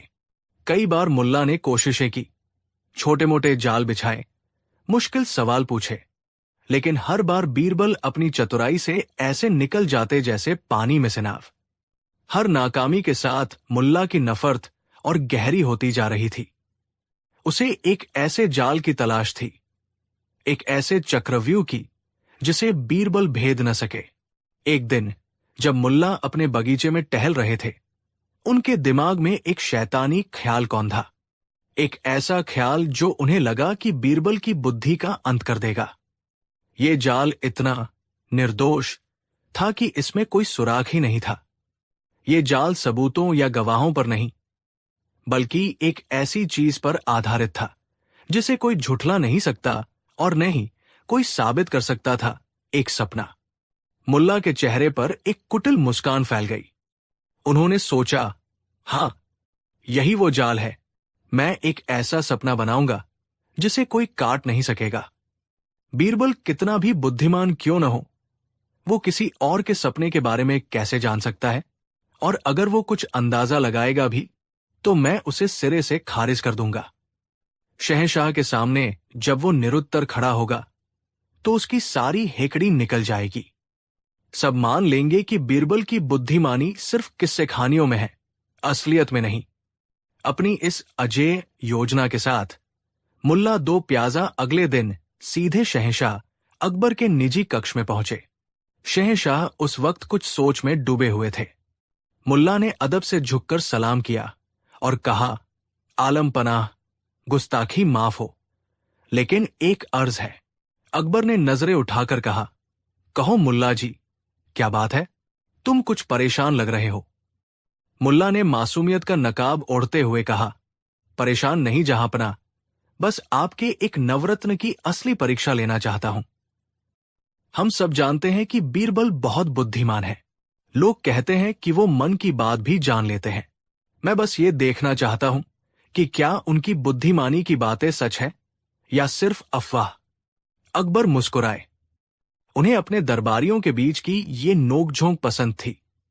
उन्होंने कहा, तो तुम बीरबल की परीक्षा लेना चाहते हो? ठीक है, बताओ क्या योजना है तुम्हारी? मुल्ला ने अपनी योजना शहंशाह के कानों में धीरे से बताई। योजना सुनकर अकबर की आंखों में भी शरारत की चमक आ गई।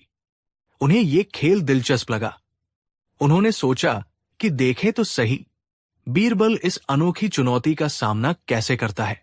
अकबर ने मुल्ला की योजना में उसका साथ देने के लिए हामी भर दी। अगले दिन दरबार लगा। माहौल रोज जैसा ही था, लेकिन हवा में एक अनकहा तनाव था। दरबारी अपनी अपनी जगहों पर बैठे थे।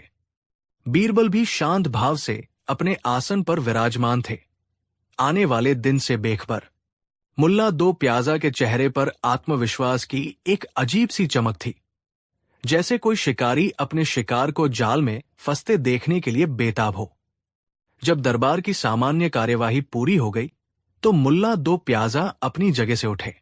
उन्होंने शहंशाह को सलाम किया और बोले, जहांपनाह, आज इस दरबार में एक अजीब वाकया हुआ है, एक ऐसा करिश्मा जो शायद ही पहले कभी हुआ हो। सब दरबारी चौंकन्ने हो गए। अकबर ने अनजान बनते हुए पूछा, ऐसा क्या हुआ है मुल्ला जी? साफ साफ बताइए। मुल्ला ने एक नाटकीय अंदाज में पूरे दरबार पर नजर डाली और फिर बीरबल को घूरते हुए कहा, जहांपनाह, आज रात मैंने और आपने यानी शहंशाह हिंद ने एक ही सपना देखा है, अक्षरशः एक जैसा सपना। ये सुनते ही पूरे दरबार में सन्नाटा छा गया। कानाफूसी का एक दौर शुरू हो गया। ये कैसे मुमकिन था? दो अलग अलग इंसान एक जैसा सपना कैसे देख सकते हैं? कुछ दरबारियों को यह मुल्ला का मजाक लगा, तो कुछ इसे कोई दैवीय संकेत मान रहे थे। बीरबल शांत बैठे सब कुछ देख रहे थे। उनकी पारखी नजरें मुल्ला के आत्मविश्वास और शहंशाह की आंखों में छिपी शरारत को एक ही पल में भांप गई। वो समझ गए कि ये कोई करिश्मा नहीं, बल्कि उनके लिए बिछाया गया एक सोचा समझा जाल है। मुल्ला ने अपनी बात आगे बढ़ाई, और चूंकि हमारे दरबार में दुनिया के सबसे बुद्धिमान व्यक्ति बीरबल मौजूद हैं, तो मैं उन्हें चुनौती देता हूं कि वो बताए कि हम दोनों ने क्या सपना देखा। अगर बीरबल सच में उतने ही ज्ञानी हैं जितना वो दावा करते हैं, तो उन्हें ये बताने में कोई मुश्किल नहीं होनी चाहिए। अब सारी निगाहें बीरबल पर आ टिकी। दरबारियों के चेहरों पर उत्सुकता थी। मुल्ला के साथियों के चेहरों पर विजयी मुस्कान थी। वो जानते थे कि बीरबल फंस चुका है। अगर वो कोई सपना बताता है तो मुल्ला और शहंशाह दोनों कह देंगे, नहीं, ये हमारा सपना नहीं था। और अगर वो चुप रहता है तो उसकी हार तय थी। दोनों ही सूरतों में उसका अपमान होना निश्चित था। बीरबल अपनी जगह से उठे। उनके चेहरे पर न कोई घबराहट थी, न कोई चिंता। एक शांत और सौम्य मुस्कान उनके होठों पर थी, जैसे वो इस चुनौती का आनंद ले रहे हों।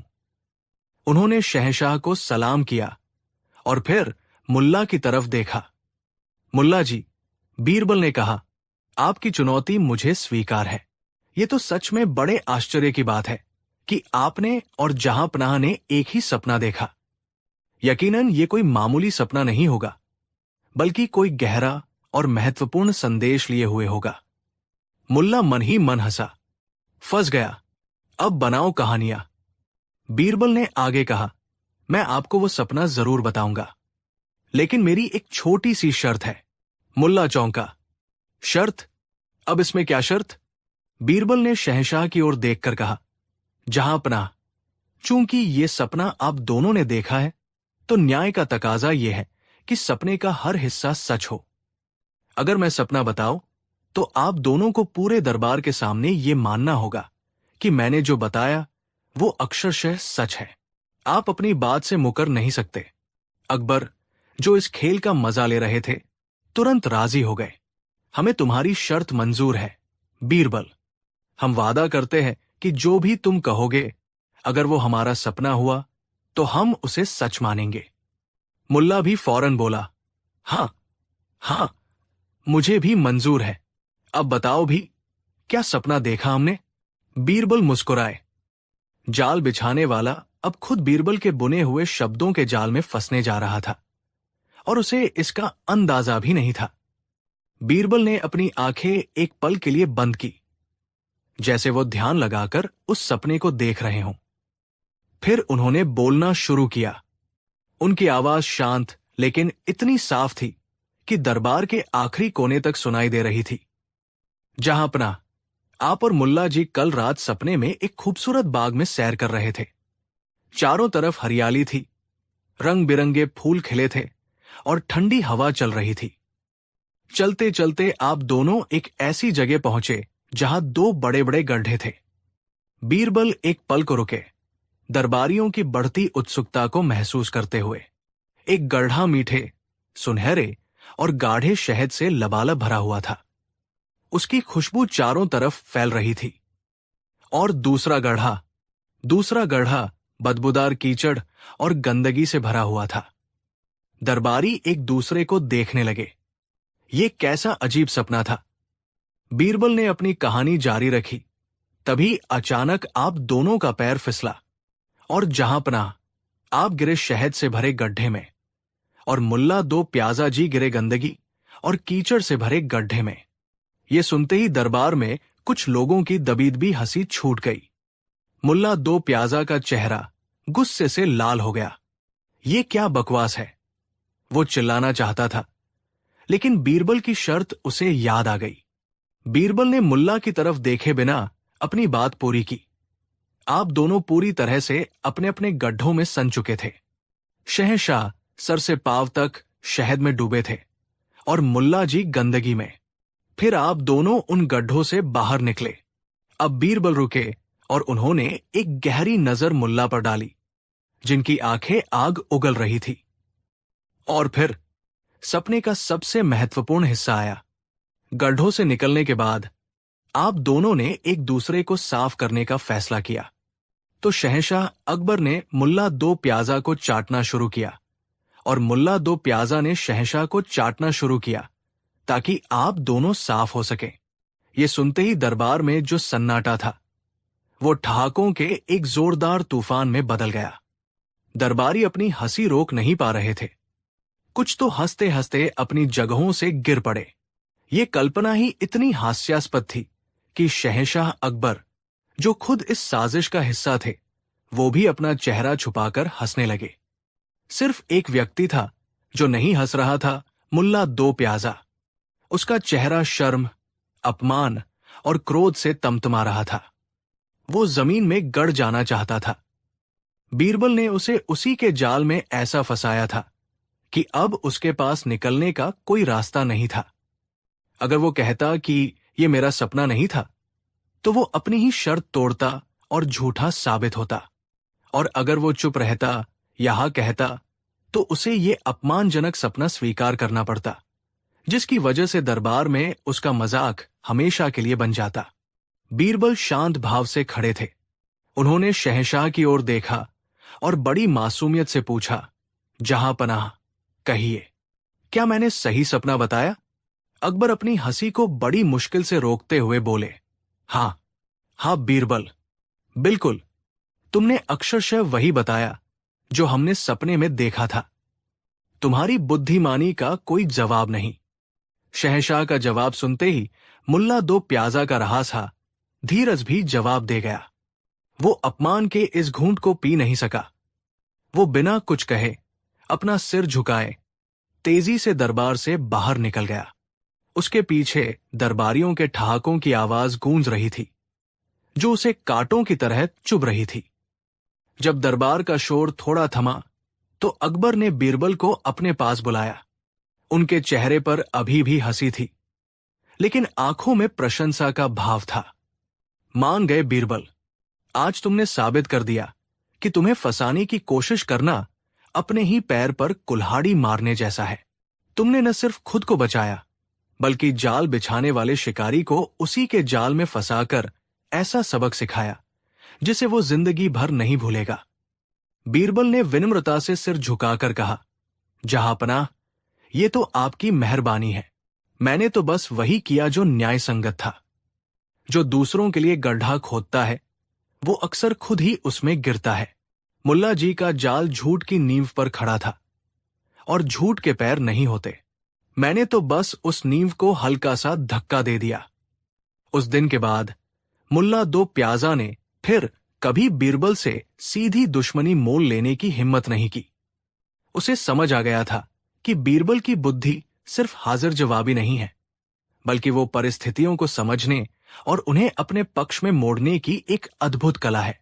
और ये किस्सा हमेशा के लिए इतिहास में दर्ज हो गया, इस बात की मिसाल बनकर कि सच्ची बुद्धिमानी केवल सवालों के जवाब देना नहीं, बल्कि गलत इरादों को सही सबक सिखाना भी है। बीरबल ने एक बार फिर साबित कर दिया था कि क्यों वो शहंशाह अकबर के नवरत्नों में सबसे चमकदार हीरा थे। कहानी 8। उस दिन दरबार का माहौल रोज जैसा नहीं था। हवा में एक अजीब सी खामोशी और तनाव घुला हुआ था। शहंशाह अकबर अपने आलीशान सिंहासन पर विराजमान थे, लेकिन उनके चेहरे पर चिंता की लकीरें साफ पढ़ी जा सकती थी। उनकी आंखें गुस्से से लाल थी और मुट्ठियां भींची हुई थी।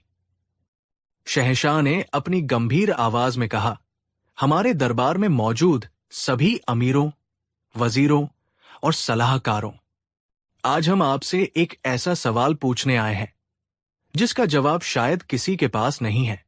हमें खबर मिली है कि उत्तर पश्चिमी सरहद पर हमारी फौज को एक छोटी लेकिन शर्मनाक हार का सामना करना पड़ा है। ये सुनते ही दरबार में कानाफूसी शुरू हो गई। हर कोई हैरान था। मुगल फौज का हारना लगभग नामुमकिन माना जाता था। एक दरबारी ने पूछा, लेकिन जहांपनाह, ये कैसे मुमकिन है? हमारी फौज तो दुश्मन पर भारी पड़ने वाली थी। अकबर ने गुस्से से मेज पर हाथ पटकते हुए कहा, मुमकिन इसलिए हुआ क्योंकि हमारी जंग की सबसे खुफिया योजना, जो सिर्फ इस दरबार के गिने चुने लोगों को पता थी, वो दुश्मन तक पहुंच गई। हमारे बीच, इसी दरबार में, कोई गद्दार मौजूद है। ये शब्द किसी बम की तरह फटे। दरबार में सन्नाटा छा गया। हर दरबारी एक दूसरे को शक की निगाह से देखने लगा। वफादारी की कस्में खाने वाले चेहरे आज खुद शक के घेरे में थे।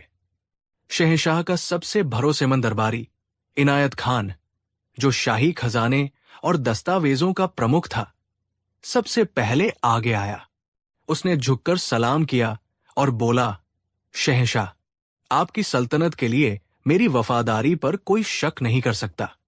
मैं अपनी जान दे दूंगा, लेकिन सल्तनत से गद्दारी का ख्याल भी मेरे जहन में नहीं आ सकता। आप हुक्म दे, मैं उस गद्दार को जमीन खोद कर भी निकाल लाऊंगा। इनायत खान की आंखों में आत्मविश्वास और बातों में सच्चाई झलक रही थी। अकबर का गुस्सा थोड़ा शांत हुआ। इनायत खान हमेशा से उनका वफादार रहा था। शहंशाह ने तुरंत जांच के आदेश दिए। कई दिनों तक आगरा के किले में अफरातफरी मची रही। सिपाहियों से, नौकरों से, यहां तक कि छोटे छोटे कर्मचारियों से भी पूछताछ की गई, लेकिन कोई सुराग हाथ नहीं लगा। वो गद्दार इतना शातिर था कि उसने अपने पीछे कोई निशान ही नहीं छोड़ा था। दिन बीतते गए और शहंशाह की चिंता बढ़ती गई। वो रात रात भर जागते, इस सोच में कि आखिर वो कौन है जो उनके इतने करीब होकर उनकी पीठ में छुरा घोंप रहा है। एक शाम जब अकबर अपने बाग में टहल रहे थे तो उनकी नजर बीरबल पर पड़ी, जो शांत भाव से फव्वारे को देख रहे थे। अकबर का मन हल्का हुआ। उन्हें लगा कि इस उलझी हुई गुत्थी को अगर कोई सुलझा सकता है तो वो सिर्फ बीरबल ही है। अकबर ने पूछा, बीरबल, तुम यहां शांत खड़े हो और वहां हमारा मन अशांत है। क्या तुम्हें इस गद्दार के बारे में कुछ पता चला? बीरबल ने मुस्कुराते हुए जवाब दिया, जहांपनाह, पानी जब गंदा हो जाता है तो उसे हिलाने से वो और गंदा होता है। उसे शांत छोड़ देना चाहिए ताकि मिट्टी नीचे बैठ जाए और साफ पानी ऊपर आ जाए। जांच और पूछताछ से वो गद्दार और सतर्क हो गया है। अब उसे पकड़ने के लिए दिमाग का इस्तेमाल करना होगा, तलवार का नहीं। अकबर बीरबल की बातों का मतलब समझ गए। उन्होंने पूछा, तो तुम क्या कहते हो बीरबल, हमें क्या करना चाहिए? बीरबल ने कहा, मुझे बस कुछ दिनों की मोहलत और दरबार में हर किसी पर नजर रखने की इजाजत चाहिए। मैं किसी से सवाल नहीं करूंगा, बस देखूंगा। अकबर ने इजाजत दे दी। अब सल्तनत की सुरक्षा का सारा दारोमदार बीरबल के कंधों पर था। अगले दिन से दरबार में एक अजीब सा खेल शुरू हुआ। बीरबल एक खामोश शिकारी की तरह हर दरबारी की हरकतों पर, उनके उठने बैठने के तरीके पर, उनकी आंखों की चमक पर और उनकी बातों के लहजे पर नजर रखने लगे। वो किसी से कुछ नहीं कहते, बस अपनी पारखी नजरों से सब कुछ स्कैन कर रहे थे। दरबारी हैरान थे। बीरबल की ये खामोशी उन्हें अंदर ही अंदर खाए जा रही थी। खासकर वो लोग जिनके मन में थोड़ा भी खोट था, वो बीरबल की नजरों से बचने की कोशिश करते। बीरबल ने सबसे पहले इनायत खान पर ध्यान दिया। वो शहंशाह का सबसे करीबी था और सबसे ज्यादा वफादारी की बातें भी वही करता था। बीरबल का मानना था कि जो बर्तन खाली होता है वही सबसे ज्यादा आवाज करता है। बीरबल ने देखा कि इनायत खान पहले से ज्यादा चौकन्ना रहता है। जब भी कोई दूत या सिपाही दरबार में आता तो उसके कान खड़े हो जाते। वो शहंशाह के करीब रहने की हर मुमकिन कोशिश करता, शायद ये दिखाने के लिए कि वो कितना वफादार है। लेकिन बीरबल ने एक और छोटी सी चीज पर गौर किया। इनायत खान के हाथ में एक नई अंगूठी थी, नीले फिरोजा पत्थर की एक बेहद कीमती अंगूठी, जो पहले कभी किसी ने उसके हाथ में नहीं देखी थी। ये एक छोटी सी बात थी जिसे कोई भी नजरअंदाज कर सकता था, लेकिन बीरबल के लिए ये एक सुराग था। दिन बीतते गए, बीरबल का अवलोकन जारी रहा। उन्होंने एक और दरबारी जुल्फिकार पर भी नजर रखी, जो हमेशा इनायत खान से जलता था। जुल्फिकार कई बार दूसरे दरबारियों से इनायत खान की बुराई करता और कहता कि शहंशाह उस पर आंख बंद करके भरोसा करते हैं। बीरबल ने सोचा, हो सकता है कि जुल्फिकार ने इनायत खान को फंसाने के लिए ये साजिश रची हो।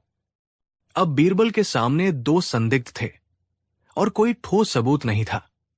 वो जानते थे कि अब उन्हें अपना जाल बिछाना होगा, एक ऐसा जाल जिसमें चूहा खुद चलकर आएगा। बीरबल अकबर के निजी कक्ष में पहुंचे और बोले, आलम पनाह, अब वक्त आ गया है उस गद्दार को बेनकाब करने का, लेकिन इसके लिए आपको मेरी योजना में मेरा साथ देना होगा। अकबर ने उत्सुकता से पूछा, कैसी योजना बीरबल? बीरबल ने समझाया, कल आप एक विशेष दरबार लगाएंगे और उस दरबार में आप एक झूठी खबर का ऐलान करेंगे, एक ऐसी खबर जो हमारे दुश्मन फारसिस्तान की सल्तनत को बर्बाद कर सकती है, क्योंकि जहांपनाह जो गद्दार है वो इस खबर को फारसिस्तान तक पहुंचाने की कोशिश जरूर करेगा। हमें बस उसे रंगे हाथों पकड़ना है, लेकिन हम उसे पकड़ेंगे नहीं, हम उसे बेनकाब करेंगे। पूरे दरबार के सामने सिर्फ एक सवाल से अकबर को बीरबल की योजना दिलचस्प लगी। उन्होंने बीरबल पर भरोसा किया और अगले दिन एक विशेष दरबार बुलाने का हुक्म दिया। अगले दिन दीवान खास खचाखच भरा हुआ था। हर दरबारी के चेहरे पर एक सवाल था कि शहंशाह ने अचानक ये दरबार क्यों बुलाया है। बीरबल हमेशा की तरह एक कोने में शांत खड़े थे, लेकिन उनकी आंखों में आज एक अलग ही चमक थी। शहंशाह अकबर अपने सिंहासन पर आए। उनकी आवाज में एक बनावटी खुशी और जीत का एहसास था। उन्होंने ऊंची आवाज में ऐलान किया, मेरे प्यारे दरबारियों, आज हम आपको एक बहुत बड़ी खुशखबरी सुनाने आए हैं। हमारे जासूसों ने फारसिस्तान की सल्तनत का सबसे बड़ा राज पता लगा लिया है। हमें पता चल गया है कि उनका शाही खजाना कहाँ छिपा है। बहुत जल्द हमारी फौज उस खजाने पर कब्जा कर लेगी और फारसिस्तान की कमर टूट जाएगी। ये सुनते ही पूरे दरबार में जश्न का माहौल बन गया। दरबारी एक दूसरे को बधाई देने लगे। शहंशाह की जय हो के नारे लगने लगे। बीरबल की पारखी नजरें उस भीड़ में सिर्फ एक चेहरे को ढूंढ रही थी, इनायत खान। बीरबल ने देखा कि बाकी सब जहां जश्न मना रहे थे, वहीं इनायत खान के चेहरे का रंग उड़ गया था। उसके माथे पर पसीने की बूंदें चमक रही थी। उसने बड़ी मुश्किल से अपने चेहरे पर मुस्कान लाने की कोशिश की, लेकिन उसकी आंखें उसका डर साफ बयां कर रही थी। बीरबल समझ गए, तीर सही निशाने पर लगा है, लेकिन अभी असली खेल बाकी था। जश्न थोड़ा शांत होने के बाद बीरबल धीरे धीरे चलकर शहंशाह के सिंहासन के पास आए। उन्होंने झुककर सलाम किया और पूछा, जहांपनाह, ये तो वाकई बहुत बड़ी खुशखबरी है। इस खुशी के मौके पर क्या मैं सभी दरबारियों से एक छोटा सा सवाल पूछ सकता हूं? अकबर ने इजाजत दे दी। अब सबकी नजरें बीरबल पर थी। हर कोई सोच रहा था कि बीरबल अब क्या करने वाले हैं। बीरबल दरबार के बीचों बीच आकर खड़े हो गए। उन्होंने एक गहरी नजर सभी दरबारियों पर डाली, खासकर इनायत खान पर, जिसकी बेचैनी अब और बढ़ चुकी थी। बीरबल ने शांत लेकिन बुलंद आवाज में पूछा, मेरे अजीज दोस्तों, मैं बस यूं ही जानना चाहता था। आप सब तो दुनिया की खबर रखते हैं। कोई बता सकता है कि आजकल फारसिस्तान के बाजारों में सबसे कीमती चीज क्या है? ये एक बहुत ही अजीब और बेतुका सवाल था। इसका मौजूदा हालात से कोई लेना देना नहीं था। दरबारी एक दूसरे का मुंह देखने लगे। एक दरबारी बोला, शायद वहां के कालीन बहुत कीमती है। दूसरा बोला, नहीं, मैंने सुना है फारसिस्तान के घोड़े दुनिया में सबसे बेहतरीन होते हैं। किसी ने सोने और जवाहरात का नाम लिया।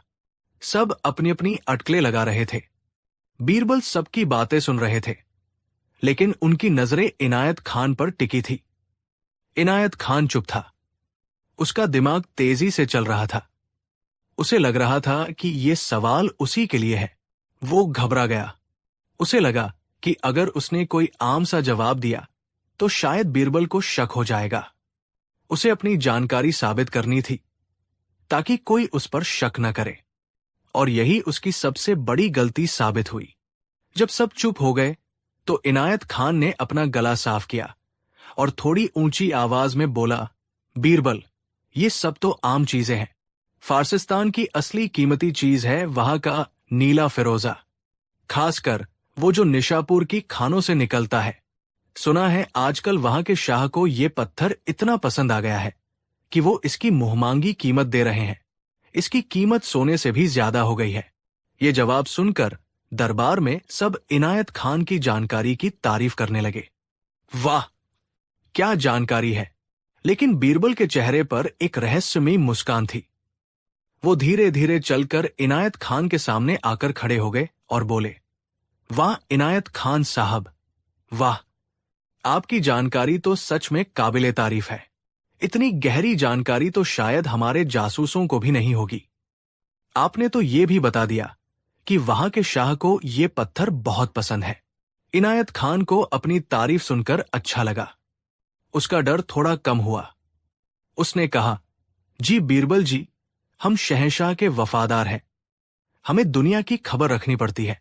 बीरबल ने अपनी मुस्कान को और गहरा करते हुए कहा, बिल्कुल सही कहा आपने, लेकिन एक बात बताइए, एक आम दरबारी को फारसिस्तान के बाजार की इतनी अंदरूनी खबर कैसे हो सकती है? ये तो वही जान सकता है जिसका वहां के लोगों से सीधा राब्ता हो।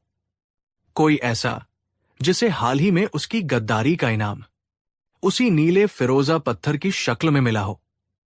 ये कहते हुए बीरबल ने इनायत खान के हाथ की तरफ इशारा किया, जहां वो बेशकीमती नीले फिरोजा की अंगूठी चमक रही थी। बीरबल के शब्द तीर की तरह इनायत खान के सीने में जा लगे। उसके पैरों तले जमीन खिसक गई। पूरे दरबार में मौत जैसा सन्नाटा छा गया। सबकी नजरें इनायत खान और उसकी अंगूठी पर थी। बीरबल ने अपनी आवाज को और बुलंद करते हुए कहा, शहंशाह, यही है वो गद्दार। इसने हमारी फौज की खुफिया जानकारी फारसिस्तान को बेची और बदले में इनाम के तौर पर यह बेशकीमती अंगूठी हासिल की। मेरा सवाल एक चारा था, ये जानने के लिए कि किसके पास फारसिस्तान की सबसे ताजा और अंदरूनी जानकारी है, और इस मूर्ख ने अपनी अक्ल का प्रदर्शन करने के चक्कर में खुद ही अपना राज उगल दिया। इनायत खान का चेहरा सफेद पड़ चुका था। वो कांपने लगा। अकबर गुस्से से गरजे, इनायत खान, क्या ये सच है? इनायत खान कुछ बोल नहीं पाया। वो जमीन पर गिर पड़ा और शहंशाह के कदमों में अपना सिर पटकने लगा। मुझे माफ कर दीजिए जहांपनाह, मुझसे गलती हो गई। मैं लालच में अंधा हो गया था। सच्चाई सामने आ चुकी थी। दरबार का सबसे वफादार दिखने वाला दरबारी ही सबसे बड़ा गद्दार निकला। अकबर की आंखों में दुख और गुस्सा दोनों थे। उन्हें अपने भरोसे के टूटने का गम था।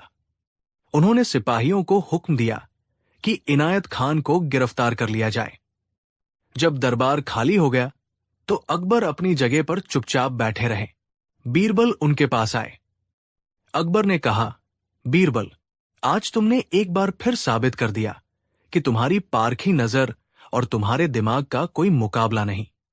हम तो तलवार और सिपाहियों से उस गद्दार को ढूंढ रहे थे और तुमने सिर्फ एक सवाल से उसे बेनकाब कर दिया। बीरबल ने जवाब दिया, जहांपनाह, अपराधी कितना भी शातिर क्यों न हो, वो कोई न कोई गलती जरूर करता है। उसका लालच या उसका घमंड ही उसे ले डूबता है। इनायत खान अपने ज्ञान के घमंड में ये भूल गया कि जो जानकारी आम नहीं होती उसे जाहिर करना ही सबसे बड़ा सबूत बन सकता है। अकबर ने पूछा, लेकिन तुम्हें उस पर शक कैसे हुआ? बीरबल ने बताया, उसकी जरूरत से ज्यादा वफादारी, उसकी बेचैनी और सबसे बढ़कर उसकी वो नई अंगूठी। मैंने बस धागों को जोड़कर एक कहानी बुनी और उसने खुद उस कहानी का अंत लिख दिया। ये थी कहानी बीरबल की पारखी नजर की। कैसे उन्होंने बिना किसी सबूत के सिर्फ इंसान के व्यवहार को पढ़कर और एक मनोवैज्ञानिक सवाल पूछकर सल्तनत के सबसे बड़े गद्दार को पकड़ लिया। ये कहानी हमें सिखाती है कि सच को ज्यादा देर तक छुपाया नहीं जा सकता और ज्ञान का सही इस्तेमाल बुद्धिमानी है, लेकिन गलत जगह पर उसका प्रदर्शन मूर्खता बन जाती है। बीरबल की ये कहानी सदियों तक हमें याद दिलाएगी कि सबसे बड़ा हथियार तलवार नहीं, बल्कि एक तेज दिमाग होता है।